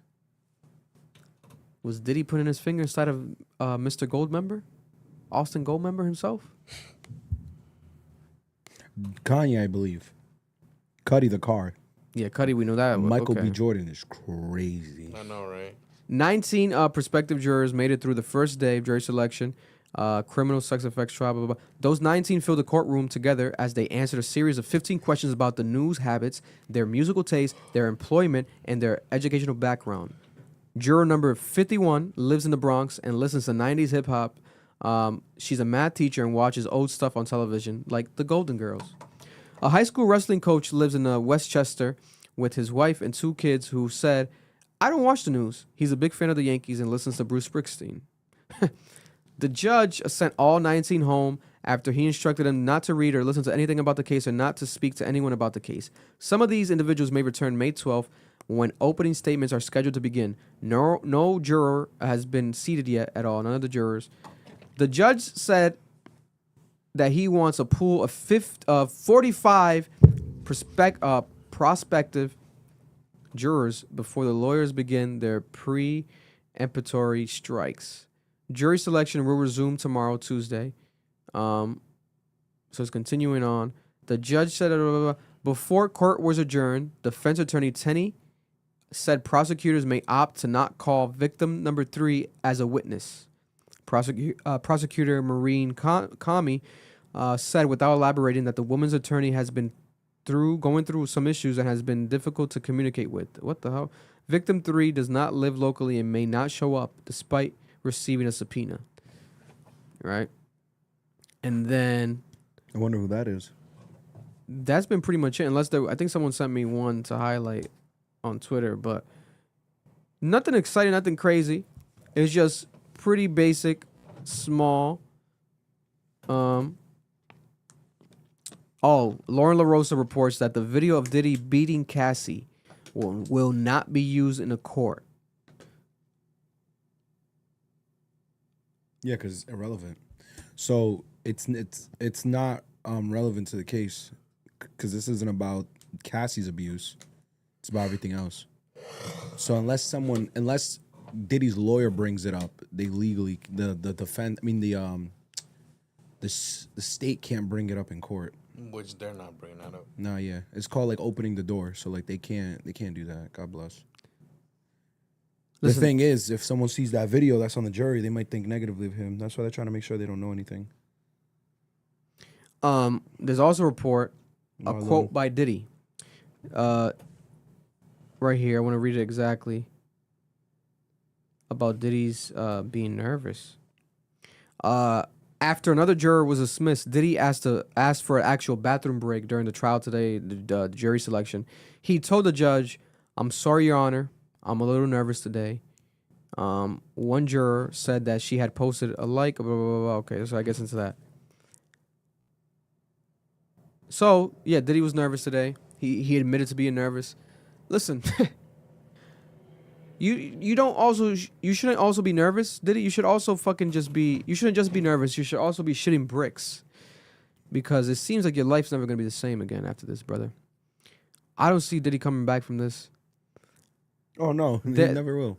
It's like... It's how much time is he going to spend in jail? That's the question. Yeah, because so far what he did, no guilty, he didn't do any plea yet, I think, or no guilty plea. They're trying to say he offered 5. I would have took the 5. If you're Diddy right now, do you try to settle out of court? Do you try to You can't. Well, you can't settle out of court. You can't pay the state. That's too late for that. No, yeah. Well, no. would you settle for a plea deal? Would you take a plea deal right now? Plea deal's 5 years apparently. That's the rumor. Are you taking 5 years? Hell yeah. If you're facing 30? Nigga, what? But then if you obviously it's You take the risk of getting free. not even just that. It's just the risk of you admitting guilt. That's another thing, because then that opens up everything for lawsuits. You're never gonna have a major brand deal again in your life. No, yeah. I think he has enough money for that to not matter. It's just will the lawsuits hit after. So that's kind of where it Sell becomes some an dick. issue. This nigga's crazy. If I'm Diddy, do porn. No.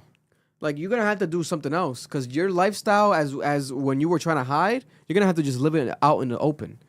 My thing Diddy is gonna have to do a corn tape. He will become the biggest sell. OnlyFans. Yeah, Diddy person could do corn directing. Like, that's the route. His future, in my eyes, to reach a level of billionaire status, become a Hugh Hefner, create the Black Playboy magazine, the Black Corn Hub, because the vodka and the household name and like that shit's gone. The clothing brand, that's just done. The mogul level, the only reach of mogul level is to do some shit like that. If we're being honest. And he wasn't too far removed from that. He basically was doing all this allegedly, just not monetizing it. All he gotta do now is monetize. You think niggas is gonna watch Diddy's porn site? 100% no. What? If he gets convicted. Oh my God. If he gets convicted. Yes.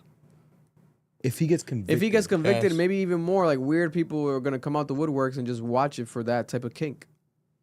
It's a sad reality. I'm not proud to admit this, but I'm talking about the reality of the matter. This nigga's not gonna get no fucking Red Bull commercial. The vodka's done. No, I know that. He might get he might not even get a condom deal. Nobody wants to do a Diddy condom. Like it's like it's gonna have to be some shit where it's like that. Like Diddy's actual dick on camera. Like it's sad. I don't see that being needed as like. I don't see a world unless you're getting sued. Why are you selling dick as Diddy? Because nigga, the price. How much that Diddy gonna cost? Vic, isn't he up like 700 mil? What are we doing right now? Niggas would pay thousands of dollars to subscribe to Diddy's Yo, if you niggas is subscribing to a porn site just to watch Diddy fuck, you need God. I think we're like overestimating how many sicko niggas are out here. That's a lot of sicko niggas. That's exactly what I'm saying. There's a lot of sick fucks, bro. No, but if there was a lot of sick fucks, Kanye West would be selling. Let's be mad honest. records There's right a now. bunch of fucks that do the same thing that they're doing, just at a smaller level. Literally, Diddy just gotta monetize it. NBA playoffs are here. LeBron James. Bum. The Lakers have been eliminated by Bum. Anthony Edwards Bum. and the motherfucking Timberwolves. Bum. My God. I thought I was going to see my king prosper. He made a new post today that he was going to go to the Met Gala, but he didn't go because of his injury, that he's been healing from it, and Not that his real. wife was going to it tonight by herself. So he let people know ahead of time. That way there's no fucking weird conspiracy theories. That way Kevin Gates is not fucking making another Instagram post. Yeah, he's hurt. But the post read crazy. I thought he was retiring via Twitter. I'm like, this nigga retiring with a tweet? I'm going to skip the beat. But no. He said he doesn't know what his future's like because, in my opinion, I think this was the year that was the most possible for the Lakers to get a championship again with LeBron James while he's still in the league. Next year, I don't see it happening. The year after that, I don't see it happening. The year after that, I don't see it happening. So why not just retire now if I'm LeBron James? Because if you're not going out on top with a ring, why not retire? For fun? No. You want to win. So I think next year LeBron James is going to announce his retirement. He's going to do a farewell tour. His last year in the NBA. I'm predicting it now. It's going to be 2026, his last year in the NBA. Well, technically 2025 at the end of this year. But it's been crazy, man. Right now, what? The Knicks beat the Celtics? Yeah. Really? They missed 42 threes. It doesn't matter. The game won? Vic, you didn't The listen. Knicks just beat the Celtics right now? Vic, you're not listening to me. Oh, my God. That's why I hate Vic, because he likes to like over dramatize things instead of listening. Oh, my God. They missed the most threes in NBA history in a playoff game, the Celtics. I mean, it missed went to 43 OT. threes. Yes, And they only lost by won three. So I don't care. Like, bro, when I read that, I didn't know they missed 43 threes. So I'm watching the game and I'm like, what is happening? And then I go on Twitter and they're like, yo, they missed 43 threes. It was the most missed three in playoff history. That's why they lost. I was like, okay. The Knicks barely beat the team that missed 43 threes. Do you understand, Marlon? That's like missing like 50 goal kicks. Like you have to suck. So does that mean that they have like a new world record? No, they made a record in the NBA today. Nice. But here's the issue: despite missing 43 fuck? shots, they still only lost by 3 points, and they were up almost the entire game. The Celtics are going to destroy them. So the Celtics still taking a championship? Oh, no. The Celtics are going to the finals. I don't know if they win the championship. Depends who ends up there. OKC goes, we're fucked. LeBron James is not retiring. LeBron James leaving the Lakers. If Rob Pelinka does not get him a center, he's leaving. So where the fuck is he going to go? Somewhere. Warriors. You got to go somewhere the to Warriors, win. because here's the thing. Giannis is leaving. Giannis is leaving. It's going to be hard. Giannis has to leave at this point. So if Giannis, Steph, and LeBron end up on a team, I can see that happening just because we've always wanted it. LeBron will make that his final year. That'll be crazy. If not, there's a bunch of teams that need LeBron. Kyrie reunion? No, hell no. He's never going to Dallas. Dallas is a mess. But he's not staying in. The only reason why I won't say he's staying in Los Angeles. Luka Doncic is a bum. He's a fat slob. Yo, I hate this shit, bro. Yo, JJ Redick. I thought them niggas was taking a chip, bro. No. Fucking crazy. Bro, JJ Redick is on fucking ESPN saying some people have to get in championship shape this offseason. Who the fuck do you think he's talking to? The fat European, nigga. The overweight slob that won't fucking do shit. Bro, Luka is slower. I was watching his old film. This nigga was faster. He was better. OKC beating the Nuggets right now so far. Oh, no. OKC's going to smoke them. My thing is this. Where LeBron ends up is what matters because it's going to shift the league, even though it's only going to be for a year, and he'll probably take a pay cut. Luka most likely stays on the Lakers as a fat slob. They don't get a center because Rob Pelinka don't give a fuck. He's a joke. And his legacy ends. He doesn't get another ring. It's over, bro. I'm done with LeBron. You know who I'm focusing on? The future. My nigga Ant-Man. Anthony Edwards. Anthony Edwards, Jason Tatum. As long as he's not homophobic, he got to drop the homophobia. I don't give a fuck. And he got to fucking lock down that girl. He don't gotta do shit, bro. He can do whatever he wants, honestly. I love this shit, bro. I love the drama. Until now. I love the drama. He's 23. He's 23. Nigga could be 30. You're not 23 forever, nigga. Grow the fuck up. Bro, I don't want to be the face of the league. I just want to keep fucking bitches. Sounds fun, but it's actually a terrible life. He's having fun. God bless his heart. I'll tell you this, though. LeBron era is over. Steph's era ending soon. Giannis era's ending right now. It's kind of too. What's going on with that? The Bucks. God damn, Giannis. The Bucks have a terrible front office. They trade away all his picks. They don't have another pick until like 2032. They have no young talent. It's terrible. But let's not act like Luka can't go crazy. No, Vic. Bro, Luka loses weight. Luka's still young. Luka loses weight. I don't think gets he in will his lose bag with the Lakers. Even without LeBron, you give him another piece over there. Cooking. There's a lot of what ifs for Luka Doncic that I be hearing. There's a lot of what ifs. A lot. Niggas' bones ain't fragile though. There's a lot of what. Yo, it is because he keeps getting He keeps getting knee injuries. A fucking ACL injury. Not ACL. It's usually just his knee and his back. Back and knee injuries. So, because he's fat. Because he's fucking fat. And he doesn't play defense. Prediction for the NBA playoffs. I have the Celtics going to the finals versus. To be honest. Fuck it. Let's switch it up. I want the Celtics to win the whole championship and go everything. But the way things are going, I think the shit might get tricky. I know we want to say they missed the most free throws, whatever. God bless. The most threes in NBA history, Okay. 43. God bless. Yo. I feel like that's going to inspire these niggas to go Knicks tape off and go crazy. I think it's going to be a 7-game series. And it might be an OT game again, and the Knicks are going to take it, and they're going to win the East, and it's going to inspire them to go crazy. Vic, you know the Celtics shot the most threes in basketball. Well, they're not going to win the East East because they have to still face No, they have to the face Cavs. Cavs lost to the Pacers. They might not even Pacers. beat the Pacers. Yeah. Bro, this is my point, though. Do you understand? I think the Knicks are going to the finals. We are the best I don't want them three-point. to. Yo, but you're not even making an argument for why. Like these. I just told you, nigga. Knicks Nation, the energy. This W is going to inspire them to keep going off. Them niggas get hard off of fucking wins and inspiration. You cannot deny the New York Knicks fandom and Jalen Brunson. His name's Jalen Brunson. We can't ignore the talent. Let's not act like these niggas ain't talented. Okay.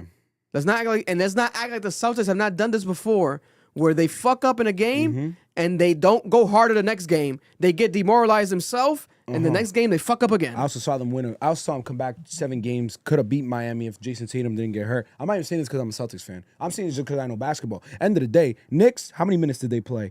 Bro, Jalen Brunson played 44 minutes. Mikal Bridges played 51. OG, 46. Josh Hart, 45.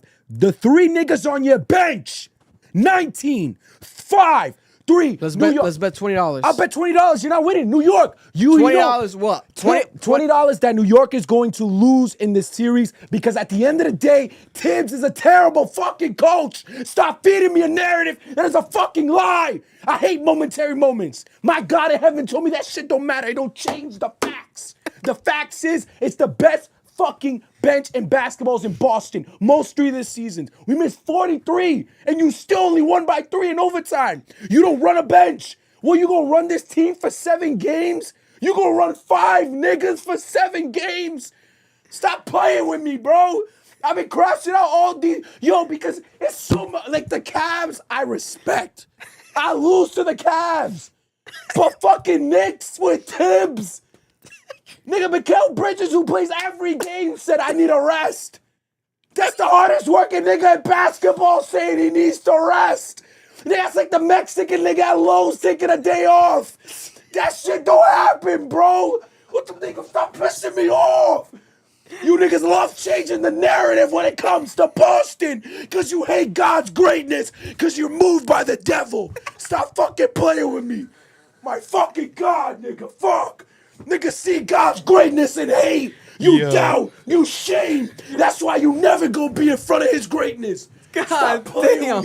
Yo, I'm gonna give you that Lowe's line. That shit was good. It's like, God damn. yeah. In other sports news, there was a bunch of fights over the weekend, boxing fights. Devin Haney, boring fight, but he won. Rolly Romero with the upset, beating Ryan Garcia, right? Just like he had the great performance during the sparring fight years ago, close friends, and now they reunited for a fight in the middle of Manhattan. Ryan Garcia said the energy was off because it was outside in the middle of Manhattan. Like there was like not a real crowd. It was like a free fight. It was a weird, awkward situation. But you lost, Ryan. God bless. He lost? Yeah, He Ryan lost. It stinks. might be the drugs. Inu, I always mispronounce his name, the Asian boxer. Pound for pound, that guy is unstoppable right now. Insane. He won. He was the fight of the weekend for me because Canelo also fought and won on Saturday. But I thought it was a pretty mid fight. It was all right. It was like a lot of boring fights this weekend. But the Asian man went insane. I think it was the best boxing fight this weekend. Canelo really got to step it up as far as like the entertainment aspect with his fights and picking the people. But he technically is because now we got Terrence Crawford. I'm whooping feet. Versus Canelo. Coming September, I believe. I forgot the date, but it's coming this year. That's going to be the fight of the year. Because Canelo is going to lose. I'm calling it right now. Bud is going to whip his ass. I'm calling it right now. Canelo. And after he whips his ass, bye-bye Canelo. It's going to be the whole... the tirade is done after that. We spoke about the Khaled. Sinners. I have officially finally watched Sinners. Don't say shit. I still need to watch it. You haven't watched it yet? No. You might have to go into... You might have to go in the room for 5 minutes. No, because I know there's a lot of people in the chat that still haven't watched it either. Nah, listen. Don't do it, a nigga. lot of the Sinners. Don't do it. I'll say this. Sinners, in my opinion, so far, I think is the best movie this year that's come out this year, Sinners. We're about halfway through the year. And I don't think it's as amazing as everyone's trying to say. I think there's some slight overhypeness to it. And for me, really, the biggest judgment I have on it is the dating with the movie. See, everyone's saying no spoilers. Because I wish that the movie stuck more in like that time zone that it was set in. But then they had a beautiful scene, which was like a callback forward to the future of music and X-ray, which is dope as fuck. But then also at the end of the movie, they also have that callback future moment as well, which I didn't love because it was like, I was like after the credits. It was like, and I think that's why they did it after the credits because without that, it's like almost a whole other movie. When you add that after the credits, now it feels like, oh, what? Okay, you're paying homage, but it didn't make sense to me. I'd rather them stop that story how it was, and then you have the potential of a sequel. But now, there's no really a potential of a sequel unless you said enough. They do like a prequel. There could be a sequel with like the Native American stuff. They could do like a prequel. Yeah, that's a sequel with the Native American stuff because we didn't get no context with that. Even though you have to assume it because it's art, you assume it. But the Native American aspect of that with the vampires and stuff. The acting was really good. No, it was amazing. I think acting was really good. Crazy. The imagery was fire. Beautiful movie. Ryan Coogler went insane with the imagery. A lot of dope lines. A lot of dope monologues. A lot of cultural references. Very simple plot line and simple story. Yeah. So it's not like exciting. But I like that shit. At first, if you're watching it, you might find it boring because it's like a slow build, slow burn. But I love TV shows. I love dialogue. I love character development. He gave you that character development from the beginning. Very slow and drawn out character development. And then it played out where this major climatic moment inside of this, the whole setting. You're talking too much. Inside the fucking, what's it called? The damn thing? The speakeasy, basically. No, but it's not that though. What's it? A juke jam. Yeah, like a juke jam, like the classic juke jams where people would, like a bar, impromptu bar, club, black owned, that they would just make. Like a pop-up. Classic. If I lived back then in that time, I'd be in those fucking juke jams every fucking weekend. Are you kidding me? Insanely. I would be in that bitch jamming. Beautiful ties to music. The damn song's been stuck in my head. Cause there's no time like a good time. What's that damn song? Fuck. I'm gonna look it up. It's all over TikTok. This movie's everywhere. Literally everywhere. I know that. Literally everywhere. I need to watch it. I need to watch it. What's the damn song? Shorty's been singing that shit too. You fucking guys went and didn't fucking invite. That's fucked up. I went that Friday. Yeah. I saw it on IMAX. I got a girl, nigga. I gotta go on dates. That visual gives a experience fuck? was the greatest thing I've ever seen. Am I I'm not playing it? gonna lie. Oh, I'm playing it on the thing. Let me play it on here.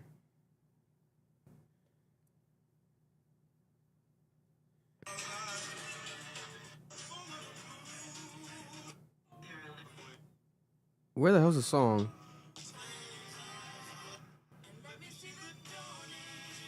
Yeah, is that one? I can't remember. I seen a show 2 weeks ago. Last time. It's like the last time and the last time and the... Yeah, yo, they went and didn't even fucking invite, bro. Now they're trying to spoil shit. Like, the I haven't fuck? said a fucking word, bro. No, you're good. You're good. You're good. No invite is crazy, though. Fuck you. I apologize. It's the last time, good time, right time, right time, wrong time. Beautiful, beautiful song, beautiful jazz moment. It's a movie that I think you have to probably watch twice. It's deserving of a second watch. Like it's very visually, just beautiful. Again, simple, but when the shit's good, you don't need much. You don't need a heavy, crazy concept. And it's just the concept of, like, you know, vampires sucking the life out of people. And the vampires are just symbolically the white people. To this day, white people, white culture. I'm mad people are taking it that way. You say it again? I'm mad people are taking it that way. I hate that shit. But that's what he basically even said in an interview. He's like, he just wants to give a feeling, but people are doing like deep dives and stuff. Yeah, because I never took it as white people are like they're the ones Culture that suck suckers? cultures. No, I looked at it more like because I can't say what. Because what? I'm gonna look it up, Yeah, but yeah, it just- says just it literally let- on the fucking flyer. Next too, topic, Noel. bro. Next topic. Because Sinners posters. my only thing was like, damn, Mar, you're killing me here. Dance with the devil. You don't gotta talk, bro. That's literally on the flyer, on the poster. Nah, Dancing with the devil. I understand. Like you're literally dancing with the devil. But there was a moment. There was a. We are statement- all sinners. Yeah, exactly. And that's why there was a moment when the vampire said the way that their brains work and the way that everything was like connecting with all of them.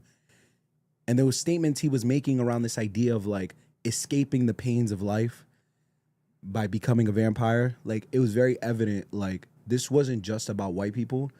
It was an unwillingness to tolerate the difficulties of life and trying to find your own ways to get out of it. And that just leading you to even worse situation. Like, it wasn't a coincidence that he said, we're gonna all become one and be able to live without our pain. That's that type of dialogue doesn't just happen for no reason. Like, he said that for a reason. And when he said that, I'm sitting there, I'm like, I get it. Like, in your brain, what you're trying to argue here is we keep trying to escape the struggles of life.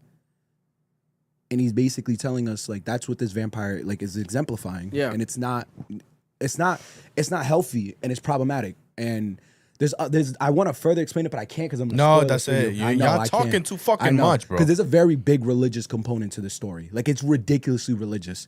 Like, when Preacher Boy said the prayer in the pond, people took that the wrongest way possible, and I laughed because I'm like, I know Ryan Coogler is like, I know you grew up in church.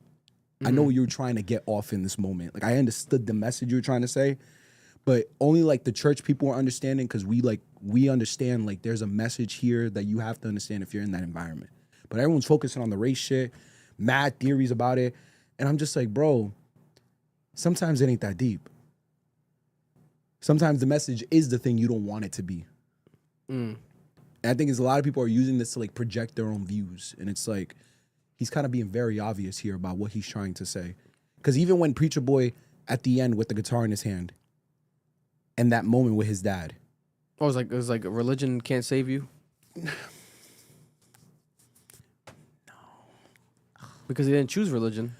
Yeah, but he drove off. Yeah, I'm gonna He leave, left. bro. I'm gonna leave because you niggas just keep. But you didn't know what the fuck we're too talking about, much. so we're not spoiling it. So he doesn't know. No, because it's like now I'm gonna go into you the don't know movie. nothing that we're talking about, Now I'm Mo. gonna go into the movie with these conversations that you niggas have is gonna cloud my fucking judgment of it. I'm gonna stop talking.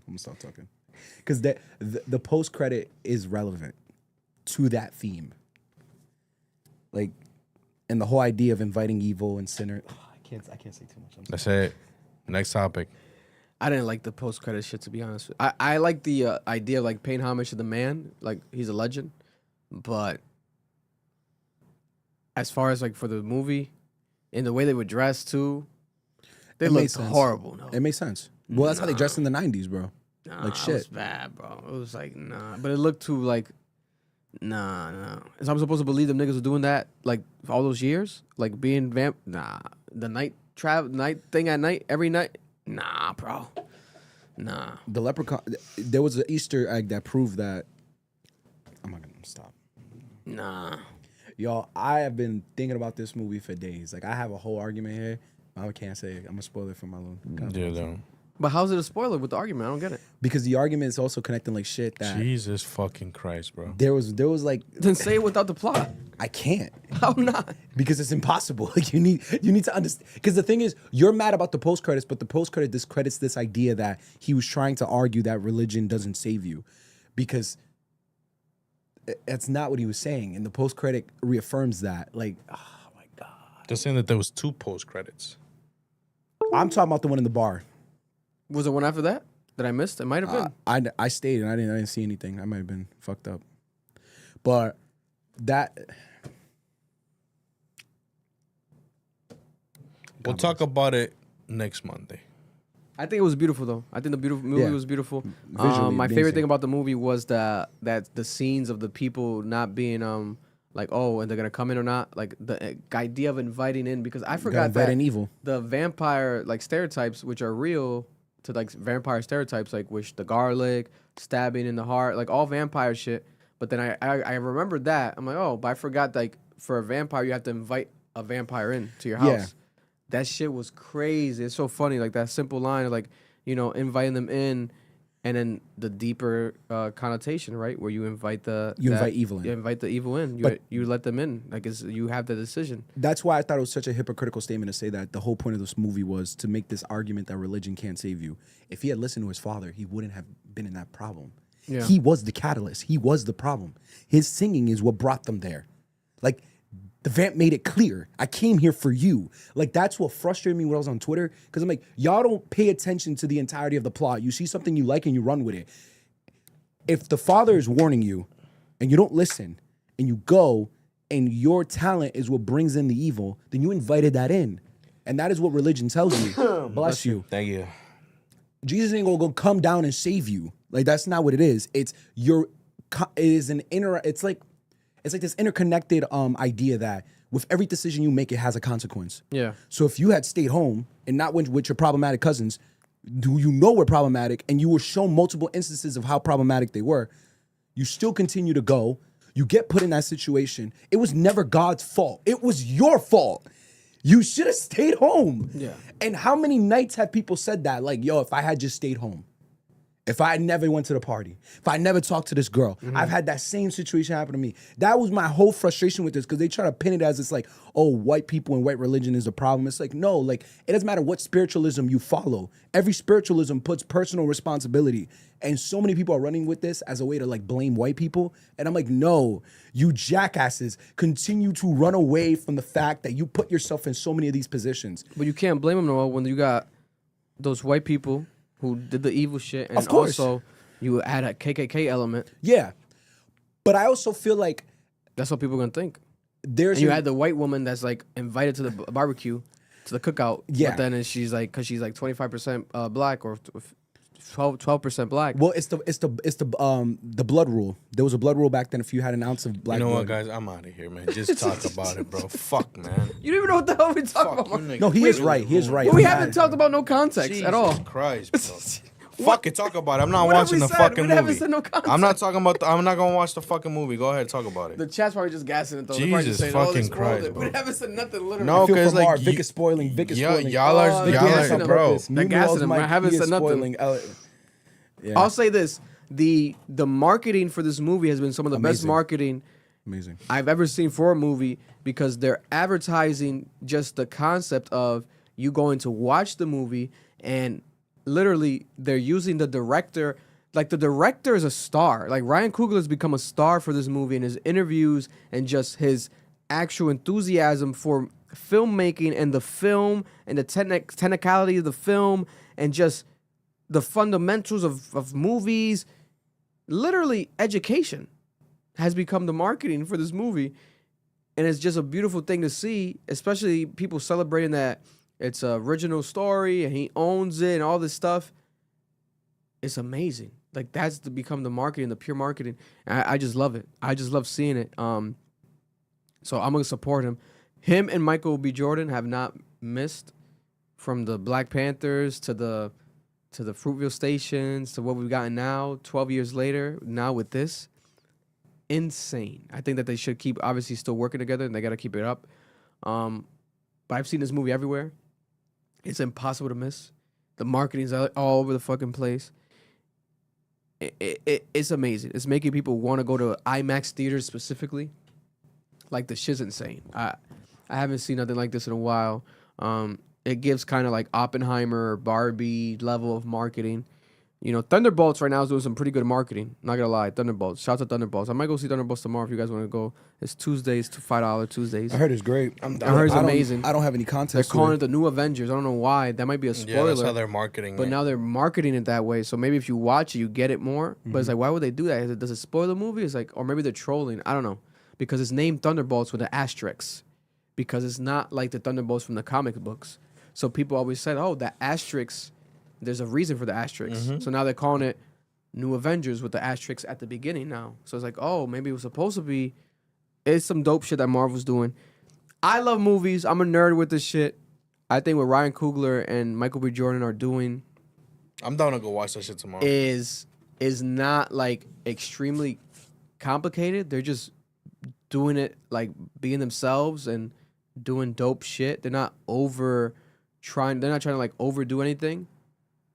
And it's working. Like, you know what I'm saying? It's working. Like, they're not trying to force feed nobody, nothing. It's awesome. I gotta support it. And Michael B. Jordan playing a twin, he killed that shit. Because you could clearly, when I'm watching, in my opinion, I felt the twin difference. I felt the difference I'm like, oh, he's really playing that actor really good. And he's playing this actor really good. And they have different love stories and different dialogues and different energies. He killed that. Especially when he got into the vampire aspect. Phenomenal. Shout out to Michael B. Jordan. He killed that shit. Maybe Michael B. Jordan's best acting he's ever done in his life so far. Agree. You know what I'm saying? I'm not saying Michael B. Jordan is like a Leonardo DiCaprio level, Denzel level. Don't get me wrong. But he is fucking good. You got to give him credit where it's due. He is pretty good. Dance with the Devil. We are all sinners. Sinners! Movie of the year so far? What's your comment? Leave a comment down below. What do you guys think about the movies that are coming out this year?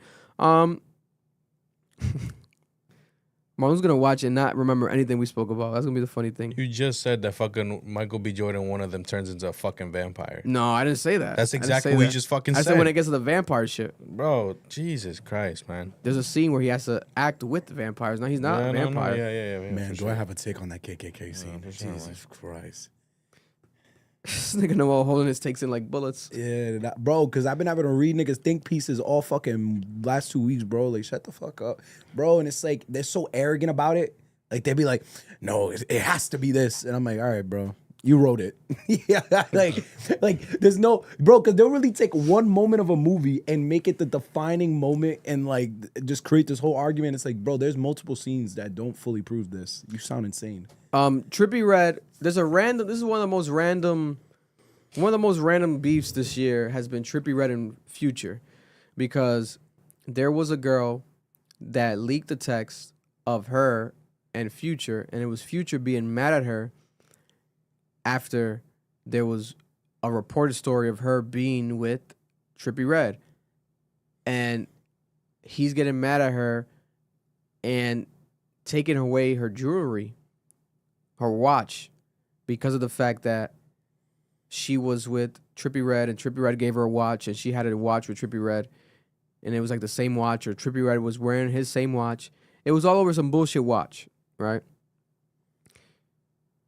It got so crazy online and viral that Future went online to deny it twice with multiple tweets. Guess what? When Future does that, it's because he's guilty. but God bless. Fast forward, someone from Future's camp recorded a phone call video with the girl. And it was the girl admitting, saying that Trippie Redd, according to her, had that story and everything. It was sent to, the text was sent to his management. And that he has no control of it. Basically alluding to the fact that Trippie Redd did it for attention because he has an album coming out. Trippie Redd went online denying this. He also did a video where he was riding around in a car playing Future's music, trolling Future. And then she came out again herself. She went on Instagram Live and she spoke saying like, yes, the texts are real and that Trippie Redd and his team were doing it for marketing, but that she's dating Trippie and that it was like a real situation. But he has like, it wasn't like intentionally or didn't have a bad intentions, etc. She didn't think it was going to get that bad or whatever.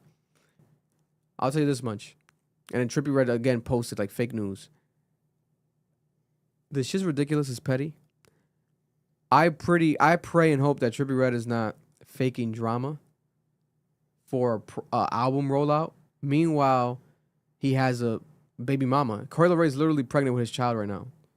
Right? And he's getting engaged in all these toxic, like, random relationship shit online.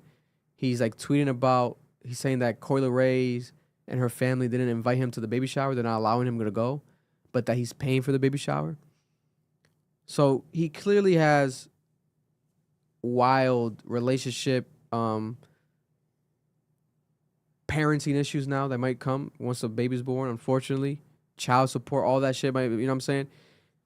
But to engage into like fake more drama, and now you got Future involved, and you got Future tweeting, right? Future's girlfriend or whatever, whoever he's dealing with right now is probably pissed off. That's why Future has to clear the air. Because we covered a Future story last week with another girl, the Gorgeous Doll. The Gorgeous Doll was claiming that Future was in a relationship with her, and that she was basically a side bitch. And then Future had a post and delete tweet saying that no, he has a queen, that he has a girl, that this is all fake news. Again, Future doesn't post. So if Future's posting and denying, I'm guaranteed that the shit's true. Future needs to hide his penis. Obviously, that's been a fact for a decade. Nonetheless, Trippie Redd engaging in this shit, to me, is ridiculous. He looks crazy. Just drop the music. If you're gonna if you just rely on the music, you're Trippie Redd. If your shit's hot, the shit's hot. But like to do this for promo, to make yourself look bad. To be honest, I'm not surprised at the idea because I do think that niggas do this. They fake relationships and shit for promo. This is Trippie to the girlfriend in the club.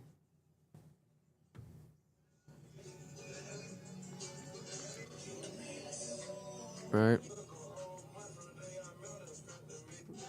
So Trippie Redd was in the club with his girl, and she was twerking, and they were literally playing Future. They're trolling Future. Here's a text for those who haven't seen it. Future's allegedly texting the girl, shaking my head. I hope you got that tattoo removed. Embarrassing you really a good girl. And she says, LOL, such a narcissist. You took back my watch. There's nothing really to speak on. He asks, so that's your nigga now? And she says, we talk. Me and Trippie Redd talk. He says, you come to Miami and don't let me know, huh? This nigga still want to hit it. Don't you have a Brianna, Jessica, etc.? I don't want to be a part of that. And he says, you stupid to think that that's not the case with any of these niggas. So Future's basically trying to say, yo, you with him? You with Trippie Redd now? Why aren't you my hoe? By the way, you know all rappers are hoes. These niggas be thinking this way, though. These niggas really be thinking this way. Like, yo, why'd you with him? Why you with him? Why don't you be with me? Yeah, I'm a hoe, but be my hoe. Yeah. That's basically what he's saying. Is he wrong? 100%. Would you rather be... This is demonic, nigga. Would you rather be Trippie Redd's hoe or Future's hoe? I mean... I'd rather be no hoe. I'd rather be Future's hoe. Look at Trippie with the watch. Brother, you're confused here. These aren't people that are not whores. These are whores. So you gonna pick the standard of whore you want to be. Are you Trippie or are you Future? Now, this is the booty. For those who questioning it. Bro, look at her fucking room, bro. That's a whore. No, that's Trippie Redd's room. He Oh. posted this photo talking about, should I clean my room? And it was a photo of her in his room. God bless. My thing is you could get a fat butt anywhere. I think just Trippie Redd's going out sad. I'm not gonna lie to you guys. This is getting badder and badder. That nigga needs to just make. It's good more music. about relationship shit than music, and it's not even in a good way. Like, he's just looking bad. Oh, this is the girl right here? Okay. Look at this is her denying stuff in the newest live. I'll put it on the, that way Marlon can hear it on the Bluetooth. Yeah. She looks like a gorgeous doll a bit. These bitches, God bless, they all have like the same, like, DNA. No, they just have the same surgeon. Put the Bluetooth up. You get the chance. None of that text or nothing was true. It was not true. I mean, the text was real, but Trippie had nothing to do with that. Why you got a filter on? Oh, you want me to take the filter off? Okay. But yeah, the text was real that I leaked, but Trippie and his team had nothing to do with that. I was just mad and being petty. And it turned into something that wasn't supposed to turn into. Bitch looking like she's holding a fart in. Yeah, no, this shit's crazy. And this nigga Trippie Redd was in the club with Chris Brown last night. Shout to Sonny, my guy Sonny. Okay, they got this was Future's text right here. Tweet: I stay out the mix, still get thrown in fake news. People trying to use me for promo is goofy. He's talking about Trippie Redd. He's calling Trippie Redd goofy. All right. I don't see how this benefits anybody. To be honest with you, these niggas looking crazy, bro. The fake relationship shit is really a thing. Like, fake drama. When this nigga has a beautiful baby mama, I don't. No one wants to clown her talent, whatever. I fuck with Corey LeRae. I think Corey LeRae's dope. He says anyone can put a name and say I text. Stop posting false news, false shit. She says the texts are real. Look at this. Man could have had a beautiful family. We thought it was the way. Like, this man, he linked up with his ex. Oh, my God, beautiful. Right, beautiful. It was like, wow. What the fuck? He circled back and won. Oh, my God, got her pregnant. Meanwhile, he wants this. This is what he wants, though. This is what he really likes. This is what he wants.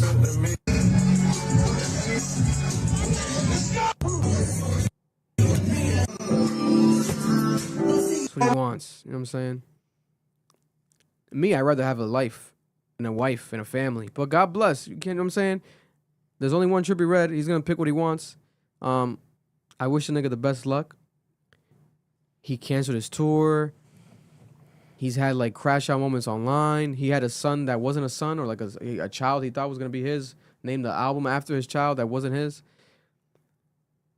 The nigga's going through a lot. You know what I'm saying? I've reached out. Shout to Trippie. He doesn't respond. He might reach back again one day. I wish him the best, but this sloppiness that these niggas got with these fake relationships and fake drama for promo is some of the most corny shit that I've ever seen. It's completely unnecessary. And then when you do it like this, you get spoiled. It looks crazy because it is messy. It's confusing. It's not even effective. Like, it's not even strong enough of a story to make niggas be like, oh, I'm on Trippie's side. No, nigga, you look like a clown. To be honest, you're just looking like a clown. There's nothing else to really say about that. Local news to end the podcast. We have a story here reported that there was brothers in Providence, Rhode Island, that got into a fight playing a video game. They were playing video games, right? They got into an argument after the video games. Then they shot at each other. More specifically, one brother shot the other brother. It's been reported, right? Eli Collin, 24 years old, has been accused of shooting his brother at home. Saturday night at home. Collin was arraigned today on felony domestic violence and gun charges. His bail was set to $30,000, and a judge also issued a domestic with no contact order. Why is it a domestic? Because in the house? Yeah. Because your brother? Yeah. Any like family relationship, girlfriend, ex, it's all domestic. Oh, people don't be thinking that. People think it's just against the opposite sex is domestic only. No. Okay, I was about to say, is his brother a girl? Is it a sister? Why would I say brother? According to police, the brothers got into an actual verbal argument while they were playing video games. The brother's father tried to stop them from fighting, but ultimately, Colin shot his brother and left the home, police said in a report. Police found Colin on Hazel Street a short time later and arrested him. The brother who was shot was reported to be stable and recovering at the hospital Sunday. According to the police, a pretrial conference in the case was set for August 4th. What the fuck is happening? To shoot your brother over a fucking video game is fucking crazy. There had to be more to it. There had to be more to it. You think that it literally was just a video game fight only? Yeah. Like, you're playing, what, Call of Duty? And like... You never argue with a nigga and want to body him? Never. I hear it. Never. Hell yeah. Never. To shoot your own brother's psychotic. Not brother, but like someone else for sure. That nigga might have issues. Might. I think it's guaranteed that he does. That's not no regular nigga, bro. Like you almost killed your brother? God damn. I'm not the nigga. What the fuck is happening in Providence? Yo, I'm not the nigga to talk in this conversation. I'll pray for his soul. I hope he works it out. I hope he gets therapy. I don't know, bro. God damn. What video game, if you had to guess, it's Madden. Just to make light of a dark situation, what video game would you guess it was? What video game? Madden or 2K, without a doubt. You think it was a sports game? No, without a doubt. It's Madden or 2K. 2K be crazy. Niggas do be crashing on 2K. People fucking called me a monkey on 2K. It was crazy. Again, I'm not the nigga to talk, so I have nothing to say. Oh no, yeah, you be saying you be doing a bunch of racial slurs in those chat rooms. I be hearing about it. You be in there, especially your peak Call of Duty days. Ooh, no, all with the sniper shots, threatening people to go to their houses. I heard. Oh, you almost took a trip to Wyoming or something. He's still waiting for the PlayStation court date. I ain't gonna lie. When I used to play Apex, there was this one nigga. He was like, I'll take a flight to your house right now. I sent him my address. I was like, pull up that bitch. He's like, I'm from Chirac. I said, yeah, it means you're broke, bitch. Shut up. You ain't on shit. God bless. Another wild story in Rhode Island. We have former North Kingston basketball coach who's testifying in what they're calling the naked fat test case. Why? His name is Aaron Thomas. He took the stand the second day, testifying his own defense. He's been accused of performing naked fat tests on student athletes while he was coaching at North Kingston High School. Back in 2022, he pled not guilty after a months-long investigation into allegations against him by both North Kingston Police and the Rhode Island Attorney General's office. All right. He said that he had a program that ran at least 28 years with over 600 participants in that time frame. He said that student athletes voluntarily participated. So there was a volunteer program for the student athletes. He testified that participants signed consent forms starting around the year 2000 when he claims the program gained more traction. He is charged with one count of second-degree child molestation and one count of second-degree sexual assault, the allegations that he is currently denying. I think they have a specific context of the test right here, what it would consist of right here. I think it was like checking people's hernias. Yeah. Multiple students allegedly had comments saying that Thomas, this coach, would get them completely naked and put his hands on them under the guise of puberty and hernia tests. Oh, I remember seeing this. So he would touch them naked. I heard this because case in of the puberty hospital. tests. Yeah. Hernia tests, allegedly. He denies ever doing this stuff like this. They asked him, did you ever ask an athlete during the testing performance what has been referred to as in court as a duck walk? He says no. Yo, did you hear his defense? What the hell? He's saying that what he did was legal.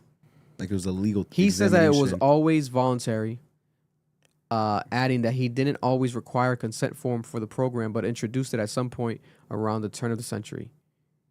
Yeah, and he was saying it's actually a legal examination. And like I was watching this while I was at the emergency room, like on the news. He looked like he did it. Initially, Thomas lied to detectives in 2021 when he was asked if students were ever naked for his test at all. According to police, video showed earlier in the actual trial. So he lied because there was actual, students naked What type for of this fucking test. students are signing up for this shit? Prosecutors earlier called 19 people to the stand, including 10 former students. Witness testimony started on April 7th. My God. Thomas again acknowledged that he never received any formal instruction or certifications to test body fat, but told the jury he wanted to offer the program to students to improve themselves physically. This is weird as fuck. But let it play out legally.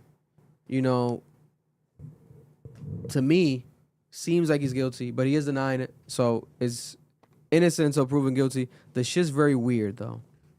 Right? And like Marloon says, who would want to do these type of tests? Bro, niggas go far and beyond to try to fucking be able to partake in their fucking dirty ass fantasies and shit like that, bro.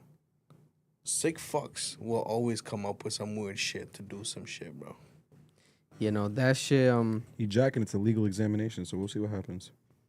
yeah, if it's under the guise of anything being legal. Like, bro, let's put this into context, right? Let's say he's guilty, for real. This man went home, looked into shit, looked it up. He's like, how can I, quote unquote, legally, for X amount of years, grope fucking students? My nigga, you're gay. Oh, there's nothing wrong with being gay, but there's definitely something wrong with being a PDF file. You a gay pedophile.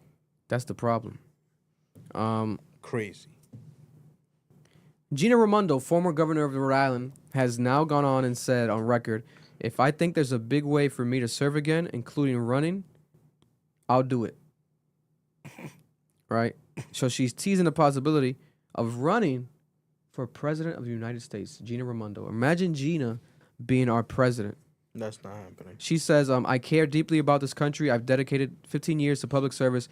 If I think there's a big way for me to serve again, including running, I'll do it. But I also, if I thought somebody else would be better or better able to run or better able to win, I'd get behind that person in a minute as well, she says. So it seems like she's willing to run or get behind someone. Damn near what? Does she want to do a fucking vice president play? Miss Raimondo? That'd be crazy to see. Gina running for president. Gina, you got lucky you ended up in the White House. God bless. Yeah, because remember, she stepped down from her role as governor in Rhode Island to go accept a position in Washington. It wasn't like she was voted out. It wasn't like her time was up, her term was up. She could have gone for a re-election and maybe She would have won. probably won against McKee or anybody. No, actually, no. She was termed out. I'm sorry. She was termed out? She couldn't have run again? No, yeah, because she ran. That was her second term? Yeah, because she ran against Fung for her second term. She would have finished her second term. Yeah, she would have termed out. God bless, man. Again, bro, you're lucky you got to the White House. Take your wins and ride off to the sunset with the $500 million you made exploiting the weed and the pension plan of this state. God bless. Lastly, I did have something about the serial killer stuff, but they might have to skip it. Let me see. What was it? Because it's just shout out to Jennifer Mitchell, who runs the serial killer New England serial killer Facebook group. She said she had more information for us. I'm waiting for her to respond to come through the studio. But there's definitely stuff happening in Connecticut, etc. But there was like a main thing. If I don't see it, we'll just keep going. I mean, be done. But people are definitely highlighting missing people. Michael Jones, Michael McLean, April Bailey. Those are 3 missing people still missing in New Hampshire that people are highlighting. Anywhere in New Hampshire's England. in the mix now? Yeah, because it's in New England. Yeah. I'd be forgetting how big New England fucking is. It's pretty crazy. 13 colonies. It's pretty crazy. But yeah. Oh, wait, there was something about the cemetery. You guys saw that? No. Yeah. In the midst of the New England serial killer rumors, there was a story that went viral because people kept putting it inside of the New England serial killer Facebook group. There was an actual dead body found in a cemetery in Connecticut. Suspicious death is now a homicide after a body was found at a cemetery Friday night in New Haven, Connecticut. According to police, they said that it was Naisha Mendez, 35 years old, of New Haven, who was found at the Evergreen Cemetery. New Haven Police Chief Carl Jacobson said that a man who was routinely walking his dog along the walking path near the cemetery found the body. Police said that this was before 4 p.m. Friday. There were hundreds of people at the cemetery for a funeral of a 15-year-old boy, and people would have seen the body had it been there at that time. Jacobson said that they do not believe the homicide is connected to any other cases in Connecticut or New England, which kills off the serial killer rumors. But he said that the investigation is progressing rapidly right now, and search warrants have already been served. Right? There was something about this though, like her body was Let me not misreport. Let me find it. New Haven body woman. Because people send me this shit, right? But then it deletes. Because a lot of times it should be fake news. They come up with these fake posts on fucking Facebook that go so viral. It's fucking crazy. The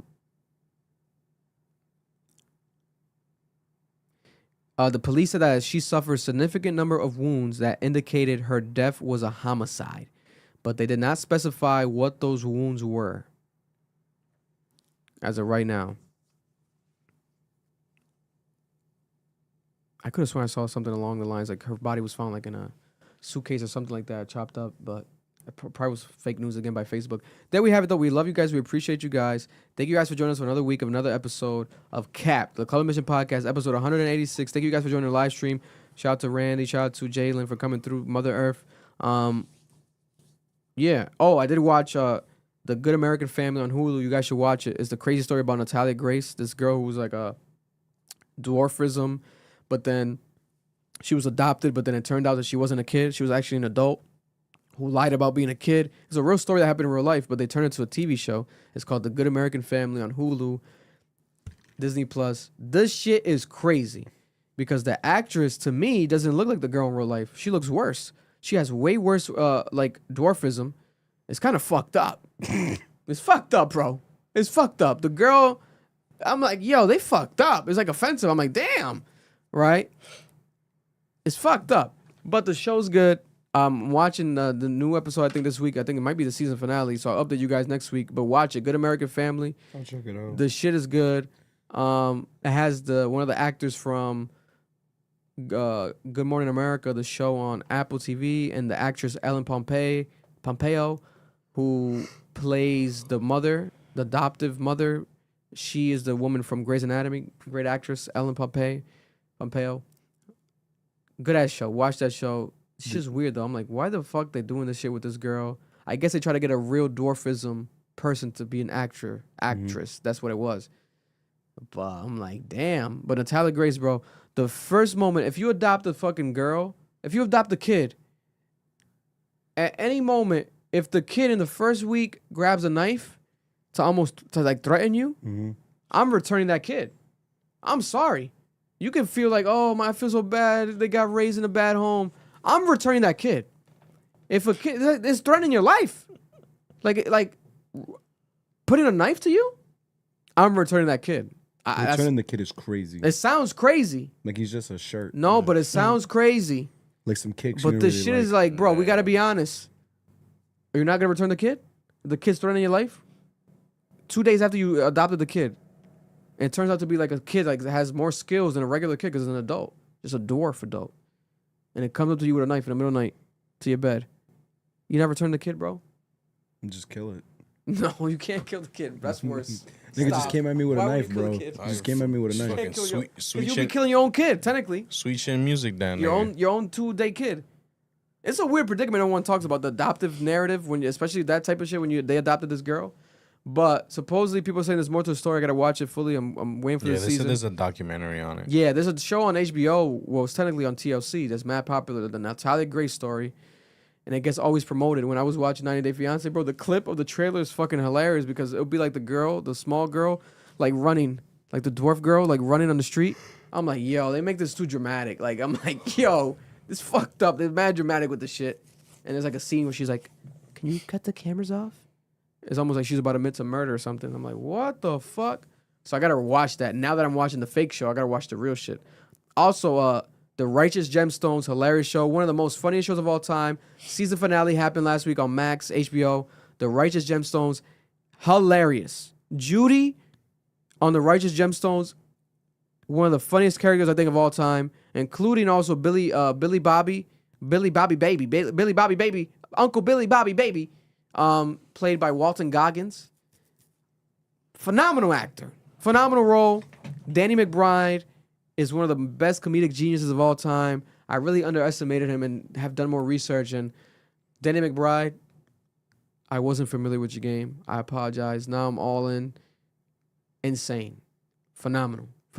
The season finale was epic when they're crawling. The siblings are crawling after getting shot and everything. It's just crazy. It was an epic scene. Dramatic. Adam Devine playing the gay character is fucking hilarious. Watch The Righteous Gemstones. It's basically a mega church family dramatized. They're making fun of mega church, making fun of religion in a parody way. It is hilarious though. Like the characters are fucking funny as fuck. Especially the Uncle Billy Bobby and Judy, where Judy kind of has like this like gangster element. I guess she's trying to play like I don't know what they try to do, like make her kind of like hood. I don't know, but the shit's funny though. I would recommend you guys to watch that. You gotta watch that new show on Apple TV. Which one? The one with the guy from Mad Men. Hacks? Oh no. You posted that John Hamm on your story. I'm like, this nigga's watching John Hamm. What the fuck is no one watching John Hamm? What are you watching? It's the new Not show. Mad Max, Mad Men. No, it's not Mad Men. I already No, seen but he's from Mad Men. It's Your Friends and Neighbors. It's number 1 right now, Apple TV. It is. I'm watching it tonight, buddy. Bro, it's the greatest I'm watching it when I get home. representation. Episode 1. Bro, that is the greatest representation of modern society. Like corporate modern. That is insanity. Bro, they got it down to the T. The only thing I hate is his monologue voice. It is disgustingly bad. He should never monologue a day in his life. Like they have him do like these monologues randomly, and it's like his voice is just not appealing. But bro, Vic, that shit is hard. I'm gonna watch it. You got, bro, watch. You're gonna see, bro. Like the drama, the conflict of the elites, the way that he's deteriorating as a person, and it's making him realize the life he actually. Oh my God, man, that's some good ass fucking writing, nigga. I'm gonna watch it. Apple TV has not missed. Thunderbolts. I'm gonna try to watch it tomorrow. Marlon, you might have to go watch Sinners tomorrow for $5. That way we can talk about this shit next week in depth.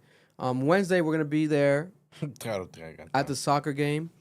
Shout out to the Rhode Island FC. The stadium is open in Pawtucket. We're gonna be there. We'll talk about it there or next week, recap it, etc. I don't want to talk about the home opener that happened this weekend, because we weren't there. We'll see this week and next week also Kendrick Lamar concert. We're gonna try to be there. A lot of dope things happening. We appreciate you guys. Thank you for your support. Yeah, that's it. Until next time, farewell. God bless you. Have a great day. Have a great week. Yeah, I gotta go home, eat something, I gotta sleep. Go sleep, bro. I gotta wake up at 6 a.m. Love you guys.